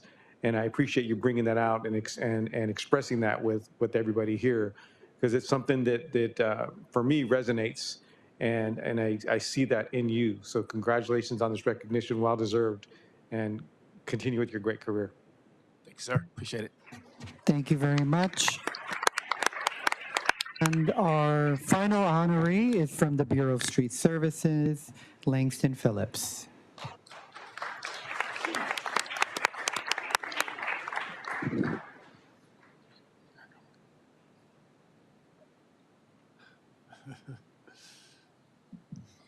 Good morning. I'm Keith Mosaic, General Manager for Bureau of Street Services. President Kang, Commissioners. Faith, thank you for having and setting this up for African American History Month. Really appreciate that. Today, I'm here to recognize Langston Phillips, and I'm here with my executive officer, Shirley Lau, and some of his colleagues. And Shirley will talk about some of Langston's work. But first, I want to acknowledge Langston's parents, Mr. and Ms. Phillips. I want to honor you because basically your son represents you well, as I can see you raise an outstanding young man, and his future is bright in this organization. So thank you for allowing us to work here at Street Services. Langston started his career in lot cleaning in 2008 and has worked his way up through the ranks to superintendent. And also Langston is a lifelong resident of South LA. And I can say I'm a lifelong resident of South LA. And I started off in the field just like Langston did. And basically Langston is doing the same things I did as far as in promoting his way up through the ranks. And like I said, when I say you have a bright future, you really do. He comes to work every day. He shows up early and leaves late. And when given an assignment, he never says no. He says, I'll take care of it. I got you. I'll take care of this. That's Langston's motto. And he really embodies the adage of working twice as hard as everyone around him. You really do. And I appreciate that. Now, I have to mention something. I have to go here. But I wear a suit every day, and I think I look sharp some days.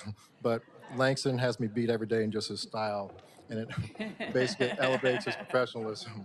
So, you know, we're out there picking up mud, fixing potholes, reconstructing streets, and Langston is sharp as heck. That's all I can say. So that, you know, that goes a long way as far as, you know, how he takes care of himself, his manners and things like that. And basically, you know, it really goes a long way, your professional attitude, and it makes my job a lot easier. And, you know, I don't call him on as much as my executive officer, but he's doing things out in the Palisades, which Shirley will talk about, that really makes my life, you know, a lot easier as far as in taking care of the residents out there and the work that's being done. Shirley? Good morning. Langston, I want to first express to the board how crucial Langston has been for all the work that we do out there at the Palisades. Street Services were in charge of keeping the right-of-way safe. Langston, this past year, since January of 2025, he has been my go-to person. His leadership out there exemplifies what it is to be a civil servant in the city of Los Angeles. He works with the constituents. We have a contractor out there. Langston oversees all of the wet weather protection we've had, the K-rails you see out there protecting the slopes, all the sandbags being delivered out there, and also any debris after our storms. The work is continuous. I talk to Langston sometimes 5 in the morning. He's up, we talk. We talk at 9 o'clock at night. And while I was at the EOC last year, Langston was my go-to person. I think Langston's character, everyone knows he's a go-to person. It's exemplified. I think back there he has LAPD friends here to support him, also from the city attorney's office and his entire family and our bureau colleagues. So Langston, I just want to thank you. It's been an honor to work with you this past year, and we look forward to your leadership and continuing at the Bureau of Street Services. Thank you.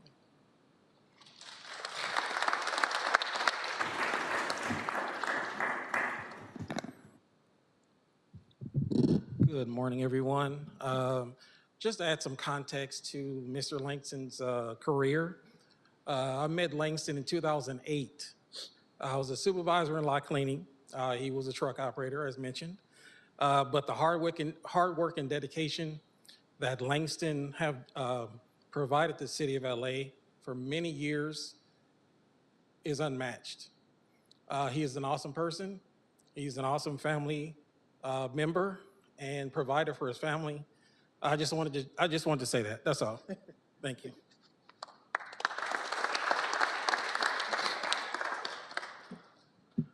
First of all, I want to say thank you to the Board of Commissioners. I know I saw you guys last night. Good to see you guys again today. Thank you for having this for us, and thank you for being here. And I want to say thank you to my director, Keith Mose, for instilling confidence in me to be where I'm at today, because if it wasn't for him, Shirley, Sherrod, Scotty over there in the corner, who's my boss, have instilled things into me to make me be who I am, because I would not be able to deliver if they didn't believe in me or entrust things in me for me to do, right? The second thing, before I get started, Dad, can you stand up? My father. My father is 83 years old. When I first told him about coming down here, the first thing he told me was, son, that's a little early. I don't know if I could get up to come make it. I appreciate you being here. My dad is from Louisiana. He comes from a family of 16. My father,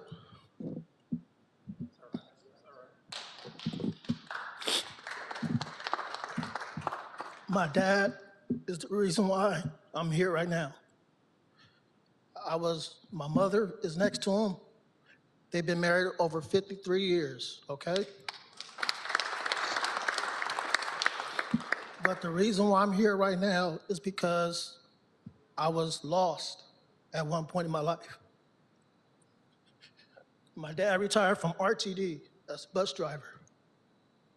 He said, son, I'm gonna come take you and I'm gonna help you get your commercial license. He would get off of work. He would go to Penske Truck Rental in Carson. He would rent a truck.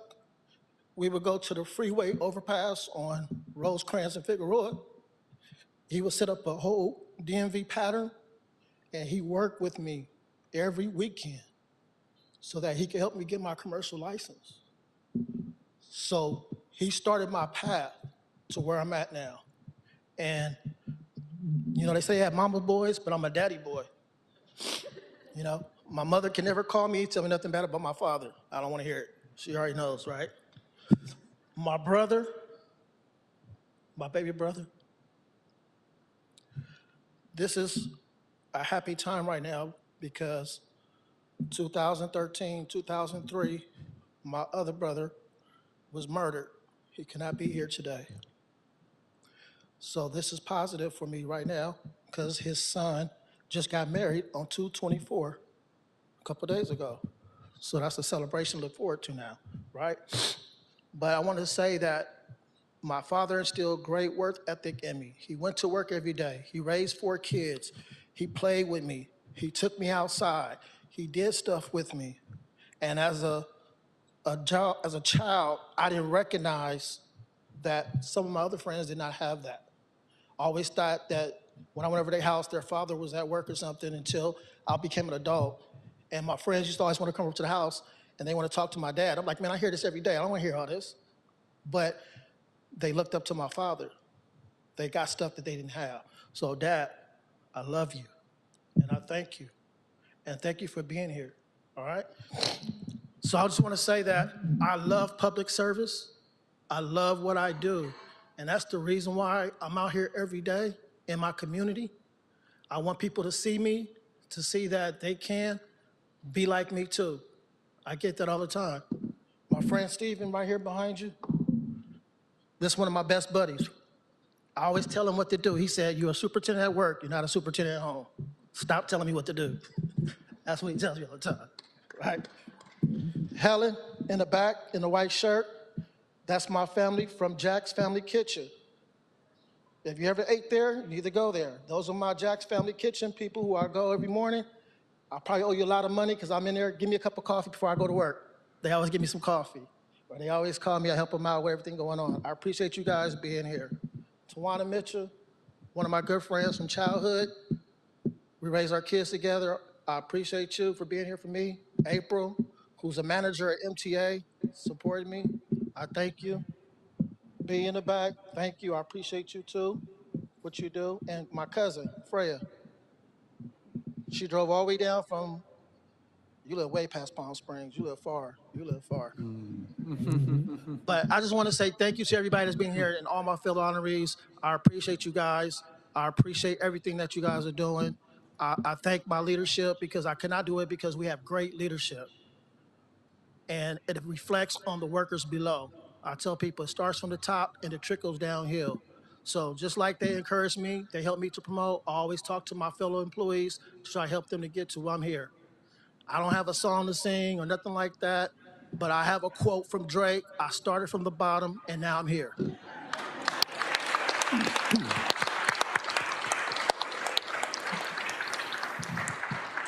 So while you're taking photos, on behalf of the board, Mr. Phillips, thank you so much for your service. I think you have one of the best people working for you here at the Bureau. So thank you once again, and thank you to all of our nominees and our directors for being here personally, and the families and colleagues. So at this time, why don't we, because we have a large contingent, we'll move to the forecourt, and then we'll take a group photo, and we'll do a brief recess, and we'll quickly come back and wrap up the meeting. And I do want to recognize, thank you, Commissioner Mitchell, for leading. So why don't you close us out? Thank you, family. It's important every day, especially in this date and time, that we recognize Black history, because it's American history.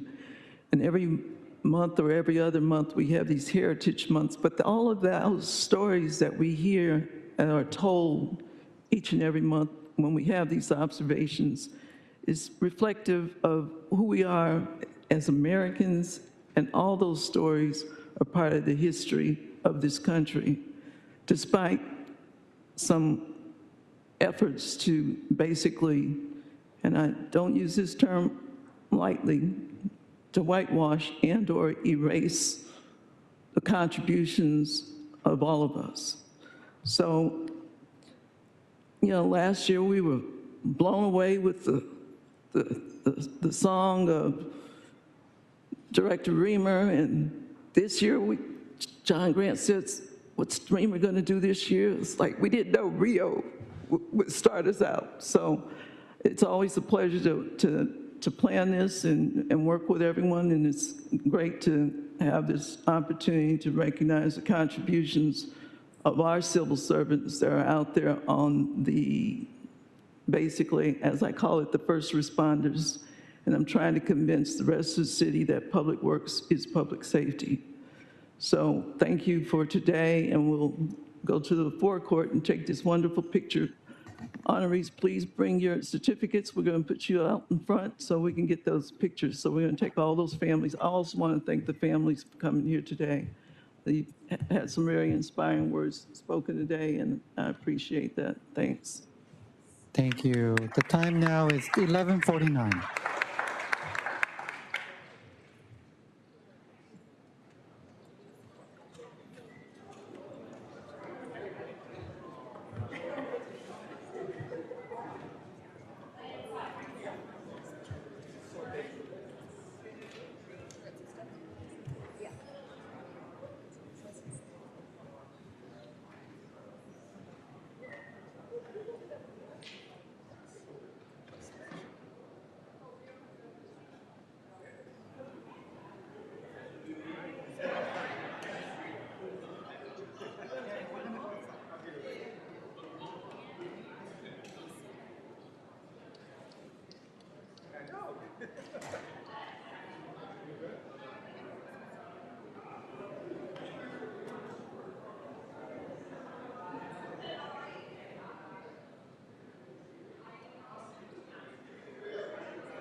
She left, right? Okay, President Kang, we are back, and we are back to recording. It's 12:01 p.m. We have President Kang, President Pro Tem Grant, Commissioner Mitchell, and Commissioner Cardenas, and we have a quorum. Thank you very much, and welcome back, everybody. At this time, we're going to take general public comment, which is an opportunity for the public to address the board on public interest items, and will be provided up to 1 minute per person, up to a cumulative total of 10 minutes for the general public comment segment of each regular meeting. Testimony shall be limited in content to subject matters which are within the jurisdiction of the Board of Public Works. The board may not take any action on any matters discussed during the public comment period. We do have one in-person speaker. I'm not sure if Stefano Padilla is still here. All right. Thank you very much. Good afternoon, President King, Commissioners. Stefano Padilla on behalf of South Coast AQMD. Here today to extend an invitation to our upcoming 2026 Technology Showcase. It's going to be coming up next week on March 6th between the hours of 10:30 a.m. and 1 p.m. The in-person event is going to feature the latest in zero emissions vehicles, municipal equipment, as well as mobile monitoring laboratories that are currently being deployed here in our city to reduce emissions and protect public health. It's a great opportunity for the boards, public works staff to see these technologies in person, speak with industry experts, and to learn more about available funding opportunities for these technologies. It's free, no registration is required, so I hope to see some public works representation next week. Thank you. Thank you very much for coming in person for that invitation. And then also, if you don't mind sending that over to our office as well. I'm not sure if that was. And Devin can share information to you directly as well. Thank you very much. Any virtual commenters? Yes, sir. Our first caller is Audit LA. Good morning, Audit LA. You'll have 1 minute for general public comment. Okay, good afternoon, everyone. That was a beautiful presentation. But since I only have a short brief time, I want to talk about the film permits.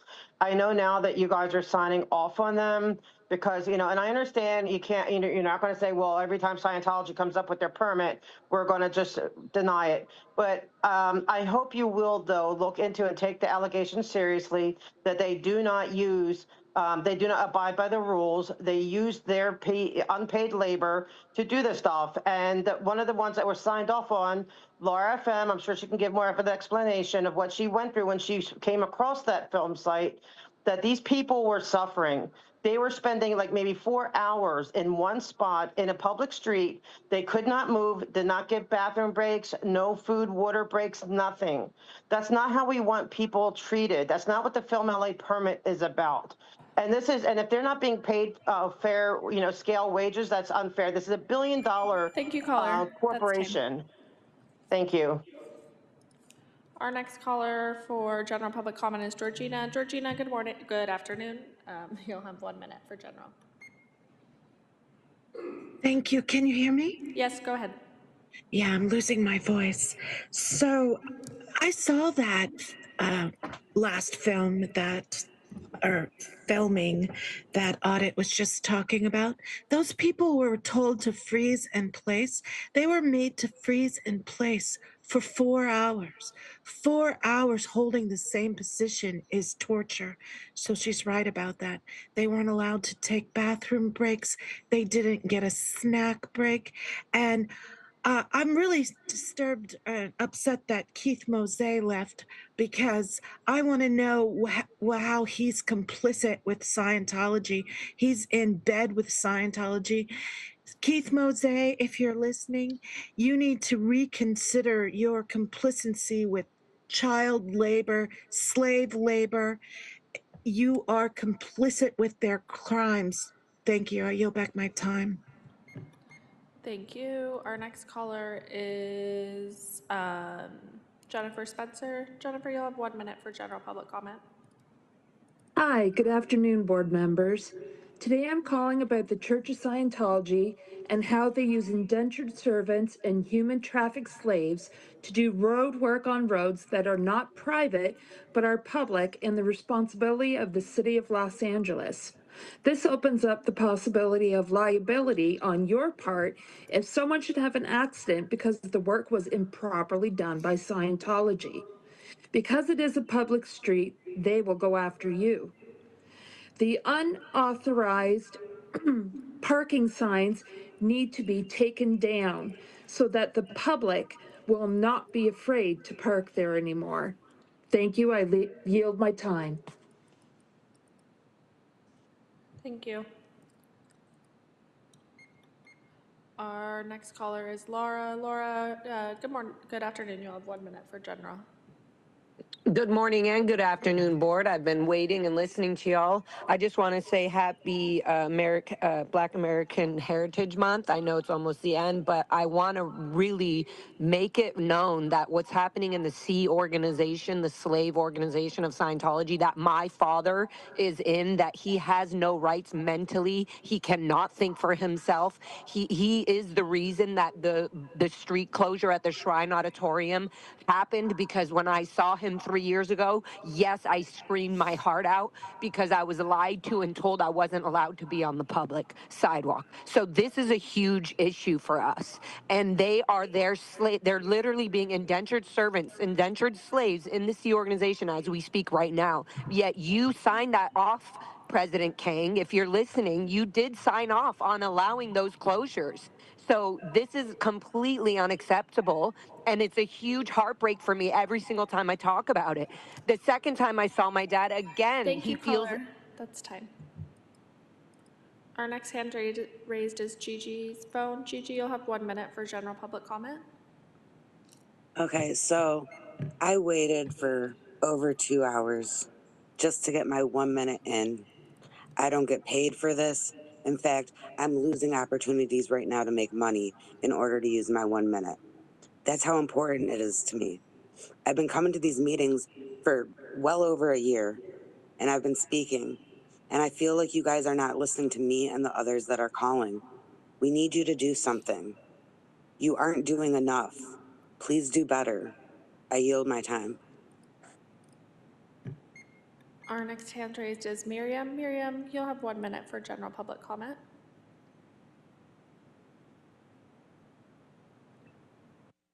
Thank you. I want to return to the topic that Audit LA was speaking about regarding the Film LA permits and the Scientology Sea organization members used as slave labor on streets of Los Angeles, being made to hold in the same position for several hours.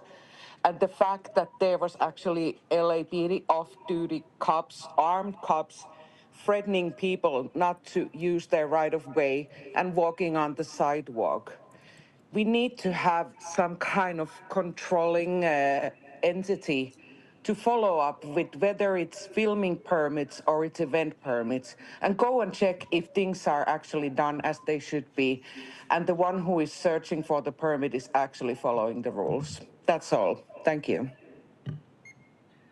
Our next hand raised is Sandra. Sandra, you'll have 1 minute for general public comment.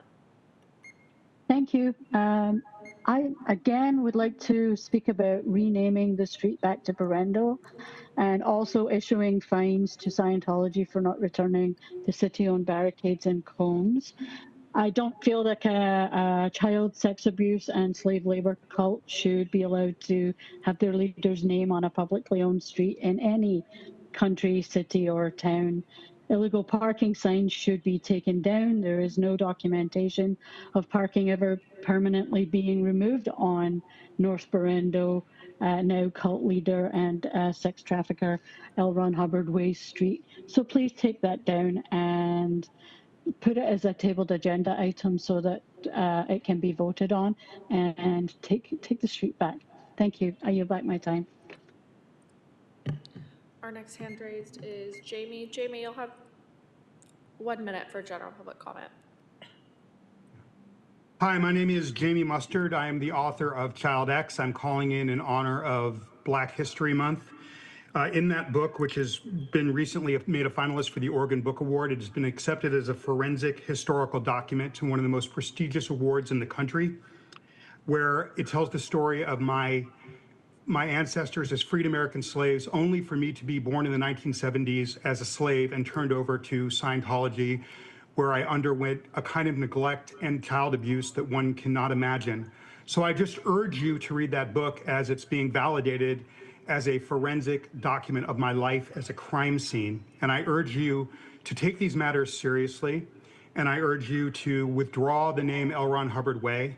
It is an insult to my pain and all of the friends, most of which have been lost to drug addiction or suicide based on what happened to us in those buildings. Right under the nose of Los Angeles officials, we were enslaved in the 1970s, 80s, and 90s. Thank you. Thank you, caller. Okay, President King, that is the end of our hands raised for general public comment. Thank you very much. With that, we will close general public comment portion of today's meeting and move forward to multiple agenda item public comment. The board will provide an opportunity for members of the public wishing to speak on more than one agenda item during multiple agenda item comment period for up to a minute per item, up to a total of 3 minutes per meeting. This is the only time to speak on more than one agenda item, and please identify the items that you will speak on when you are called. We do not have any in person for multiple, so we will transition to a virtual platform. Okay, our first caller is Audit LA. You said you'd like to speak on all items, so you'll have 3 minutes. Yes, I'm sorry, I'm actually in tears right now. When it comes to the minutes, if you never put anything on your minutes ever again, can you please put the last caller, Jamie Mustard's comments? It is so appropriate. We just had a 2-hour beautiful, presentation, okay, for our African American, our Black workers and in a heritage. And here you have a Black man who came and is telling you, gave you his book, you have his book, telling you his history, that he came from this heritage, freed slaves, and then became enslaved in our city, a city that you guys, and like Commissioner Mitchell said, public works is about public safety, and that is so true. And where was his safety? And where's the safety of the people now? Like when, like those workers, like at that film thing, where is the safety? And, so that's my minutes. That's my plea for the minutes. I want to discuss, because it is on the agenda, the presentations. This was my favorite presentation. Even it was the longest, I believe, but it was also my favorite. It was really beautiful and meaningful. And, I was my godmother. She was more like a grandmother to me, because I didn't have, my grandparents were already passed, was a Black woman. And the one woman that sang praising God, that just reminded me of her. That's something that she would do. And she wouldn't go anywhere without, everyone's going to know, she's going to praise God wherever she goes. And I really loved that woman who sang that song. It just took me back to my childhood, and I appreciate her. I love this woman so much. I actually got baptized in the Black church. That's how much of an influence she had in my life. And so I do honor Black History Month. Now I want to go to the last one with the streets and the resurfacing. See, there's a resurfacing. You're talking about resurfacing, and we've been coming here for 2 years asking you to resurface L. Ron Hubbard Way. I don't care, even if you want to put bricks down again. I just want bricks down because it does look beautiful, but I want them placed by people that are not indentured servants, that are not in slavery, that are not children who are being forced to do this at night so the police and everyone doesn't see it. The little kids come out and do their servitude, because, it wouldn't look proper. I don't want that. I want that erased. Some things we can't really erase history, but we can learn from it, right? That's the whole point of Black History Month. We can learn from the mistakes of the past and do better. That's what I want with the street. Okay, let's learn from the mistakes of the past. You guys, let all that go without looking into it. Thank you, And now that we know better, you have actual victims coming forward. Thank you, and caller. congratulations to Jamie Mustard and his book.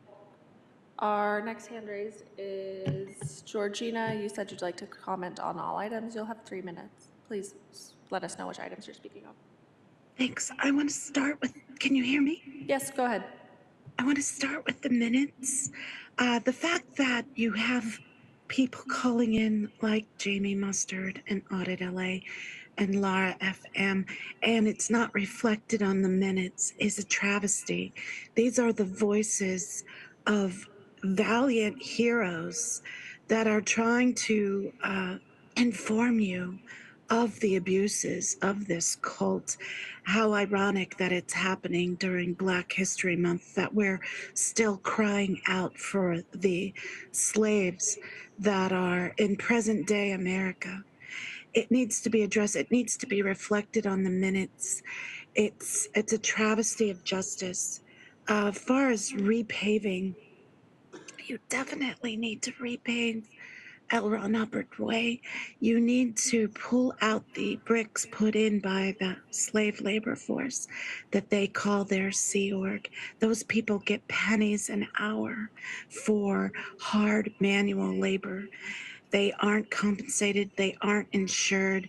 When you let them that leeway to do whatever they want on that street, you are punishing people, viable contractors that are following the rules.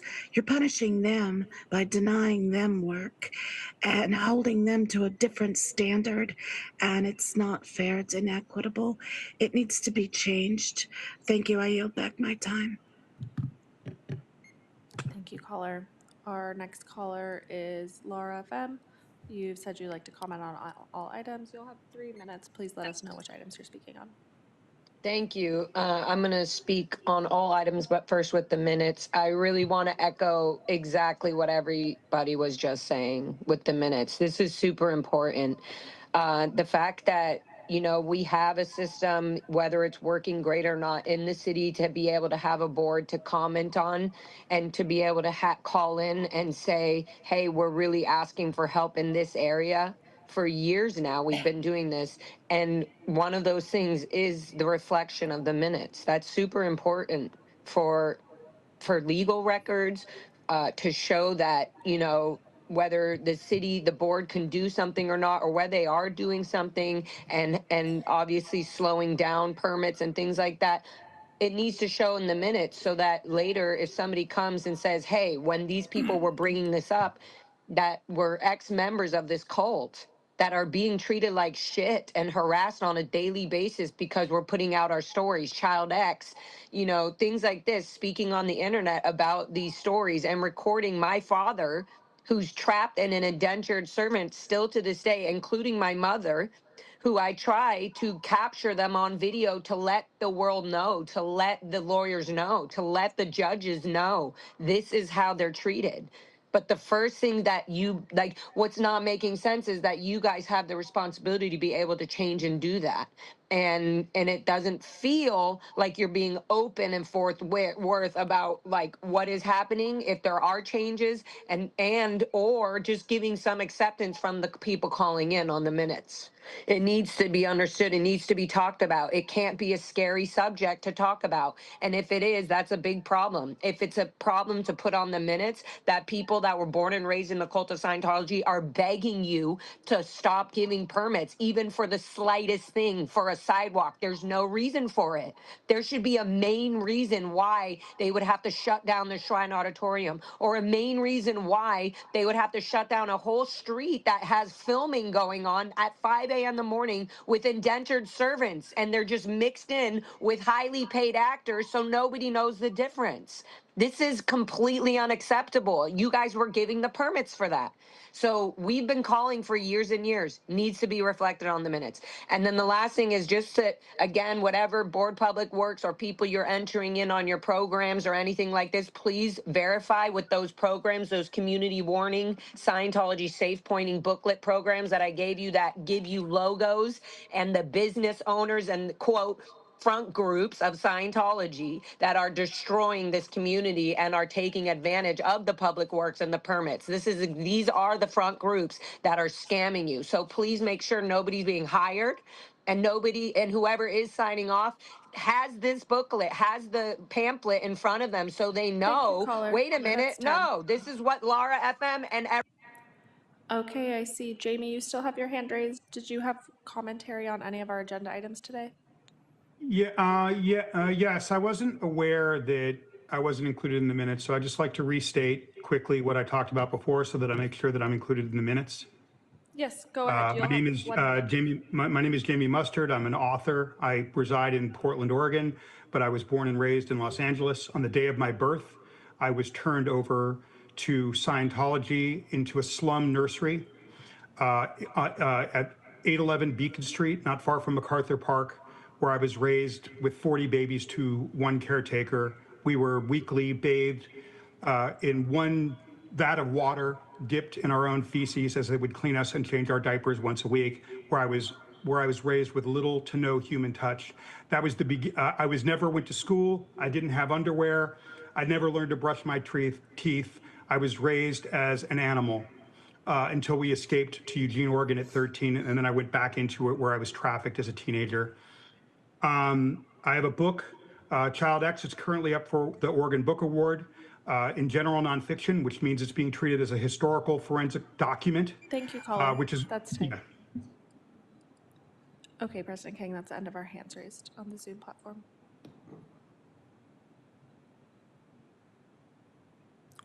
End of our hands raised, yeah. Thank you very much. With that, we will close multiple item public comment portion of today's meeting and move forward with the approval of minutes for Wednesday, February 18, 2026. I'll move. Is there a second? Second.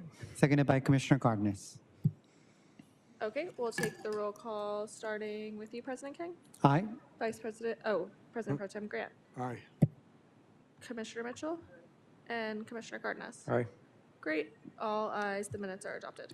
Thank you. In our presentation, there was a TM23 Foundation for the Park Project recognition. Was there any speaker that's still here for that? I do not see, so we'll move forward with our agenda item number 1 from the Bureau of Sanitation, request for authority for the purchase.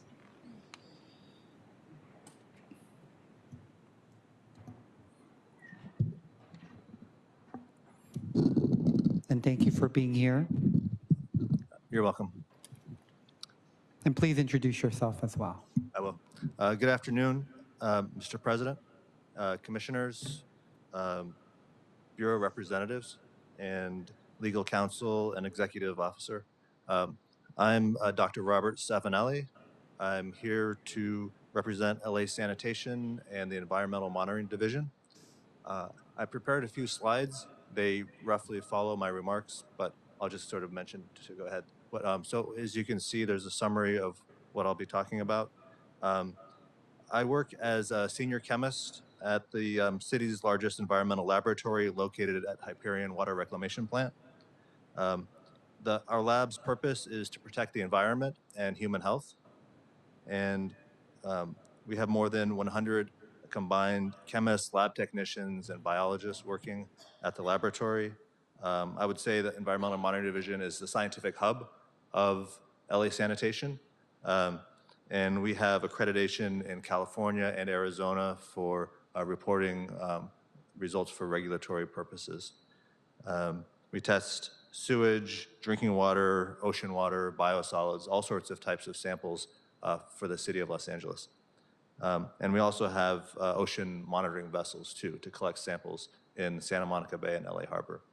Okay, so I'm here today to request authorization to purchase 2 instruments that are essential to the laboratory. They're called a gas chromatogram mass spectrometer with a purge and trap sample delivery system. There's 2 systems. The approximate cost is $470,000, and the purchase is necessary to replace 2 instruments that are out of service date. They're 8 and 10 years old, and I'll show momentarily what these instruments sort of look like. You can go to the next slide. Okay, so the instruments that we're discussing are used to analyze volatile organic compounds in various types of samples. And on the slide, it gives a few examples of some of the compounds that we might be looking at, such as benzene or toluene, chloroform. These are all carcinogenic compounds that we want to make sure if they're in different samples that we can know that they're there. And you can see that there's regulatory samples that are from industrial waste, drinking water, recycled water, groundwater, plant samples, biosolids, different types of samples that we're dealing with. And the picture just shows an idea of what the instrument looks like. It has a gas chromatogram that has a column that separates out all the different samples, the different analytes, over 80 different analytes, and then it has these other components. Next slide. So this slide just shows what our current instruments look like. I think you'll have a chance to see these instruments on March 12th if you're going to be visiting the laboratory. And what you can see is that these instruments are requiring a lot of regular repairs, which cause delay in sampling or testing. The replacement cost, as I mentioned, is around $470,000. But if we were to send out all the samples over the 8-year life cycle of these new instruments, it would cost the city more than $1.1 million because of the number of samples and the cost to send them out. And let's go to the next slide. So one of the types of samples that we focus on is industrial waste samples. And what the industrial waste program is looking to do is to prevent pollution from getting into the sewer system and coming to the treatment plant.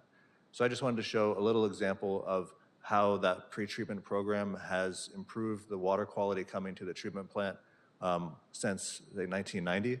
And in this example, there's two metal pollutants that you can see the concentration is reducing from 1990 till the present. That's just an example of how our testing program is helping to improve the environmental quality of the city of Los Angeles.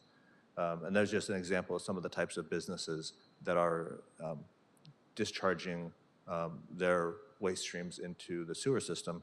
But because we're monitoring the discharges, we can make sure that the levels are acceptable and on the lower side. Next slide. Okay. The last piece of information that's useful to discuss on this is that we're requesting to purchase instruments from Agilent, and we're not, and this is a sole source request. So I've listed out some of the key reasons why we would want to do this as a sole source. Some of the key reasons is that there'll be seamless integration with our current laboratory practices. We have all the training of the chemists and analysts who use these. They're already trained to use the new instruments. In addition, the instruments are already linked up to our database system so that the results from the instrument can go right into the city's database. If we bought different brands of instruments, we would have to reconfigure our database to receive those results. So in this case, it'll be seamless. And then the final thing was that we can buy like consumable parts for multiple instruments that will cover these ones too, so it becomes cost effective as far as ordering and setting things up. So that's why we really prefer to use Agilent for this order for these instruments. And there's a few other points that I mentioned on the slides, but I'll just end with that. Thank you very much. Commissioners, any questions or comments? I just have a quick one. I know this includes a 5-year maintenance sort of contract as well. That's correct. But the shelf life of the instrument, wouldn't it go up to 10 years? Or So our target for replacement is 8 years, but sometimes that gets bumped along to about 10 years. so what would happen after that 5-year? So after the 5-year mark, then we submit an extended service plan that we can get from Agilent. But they only offer 5 years in the original purchase. So we Got can't it. buy 10 years up front. So we'll be purchasing that when we get to that 5-year mark. So at that point, the cost for servicing could be somewhere between maybe $10,000 to $15,000 per year okay. instrument for the remaining years. And so that's why we like to buy a new instrument after the 8 or 10-year period, so that we can get away from those continual maintenance and service costs. Understood. Thank you very much. Any other questions or comments? All right, seeing none. Is there a first and a second? So moved. Second. First by President Pro Tem Grant, seconded by Commissioner Cardenas. Okay, great. We'll take the roll call starting with you, President King. Aye. President Pro Tem Grant. Aye. Commissioner Mitchell. And Commissioner Cardenas. All right. All Thank ayes, the item is adopted and carries forthwith. Thank you very much. Thank you. Thank you so much. Appreciate it. And moving on to item number 2, AFE State Water Resources Control Board. Good afternoon, President, Commissioners, Executive Officer, and City Attorney. My name is An Lam. I'm an Environmental Engineering Associate with the Bureau of Sanitation, Financial Management Division. And I'm here today to present the request for approval of an authority for expenditure in the amount of $72,787 to pay for the annual waste discharge permit requirement fees. The permit is for the fiscal year 25-26, and the payment will be from the Stormwater Pollution Abatement Fund. Thank you. Thank you very much. Commissioners, any questions or comments? All right, this is pretty straightforward. I'll move. Is there a second? Second. Seconded by Commissioner Cardenas. Great, we'll take the roll call starting with you, President King, Aye. President Pro Tem Grant, Aye. Commissioner Mitchell, and Commissioner Cardenas. Aye. Great, all ayes, the item is adopted and carries forthwith. Thank you. Thank you very much. Moving to our last item, number 3, status update and major street improvement and resurfacing projects from the Bureau of Street Services. And welcome back. Good morning, everyone. President King, Pro Tem Grant, Commissioner Mitchell, Commissioner Cardenas, City Attorney, Executive Officer, Bureau Representatives. My name is Sherrod Nichols. I'm the General Superintendent overseeing the Street Renewal Division, responsible for resurfacing, reconstruction, and slurry seal. I'm providing information for the Bureau for the Metro region, CD 1, 5, 8, 9, 10, 11, 13, 14, and 15. And this is from July 1st, 2025 to January 30th, 2025. Currently, the Urban Forestry Division have trimmed 2,144 trees. The Street Maintenance Division have swept 56,519 miles. The Investigation and Enforcement Division have addressed 1,023 obstructions. The Street Maintenance Division have completed 2,680 pothole requests. Second page. The Urban Forestry Division, just a couple of pictures of their tree emergencies. They had one on Bundy in CD 11. The other location was on Main Street in CD 14. And these are just some of the tree emergencies that we had with the storm response and all the rain that we received in the last month.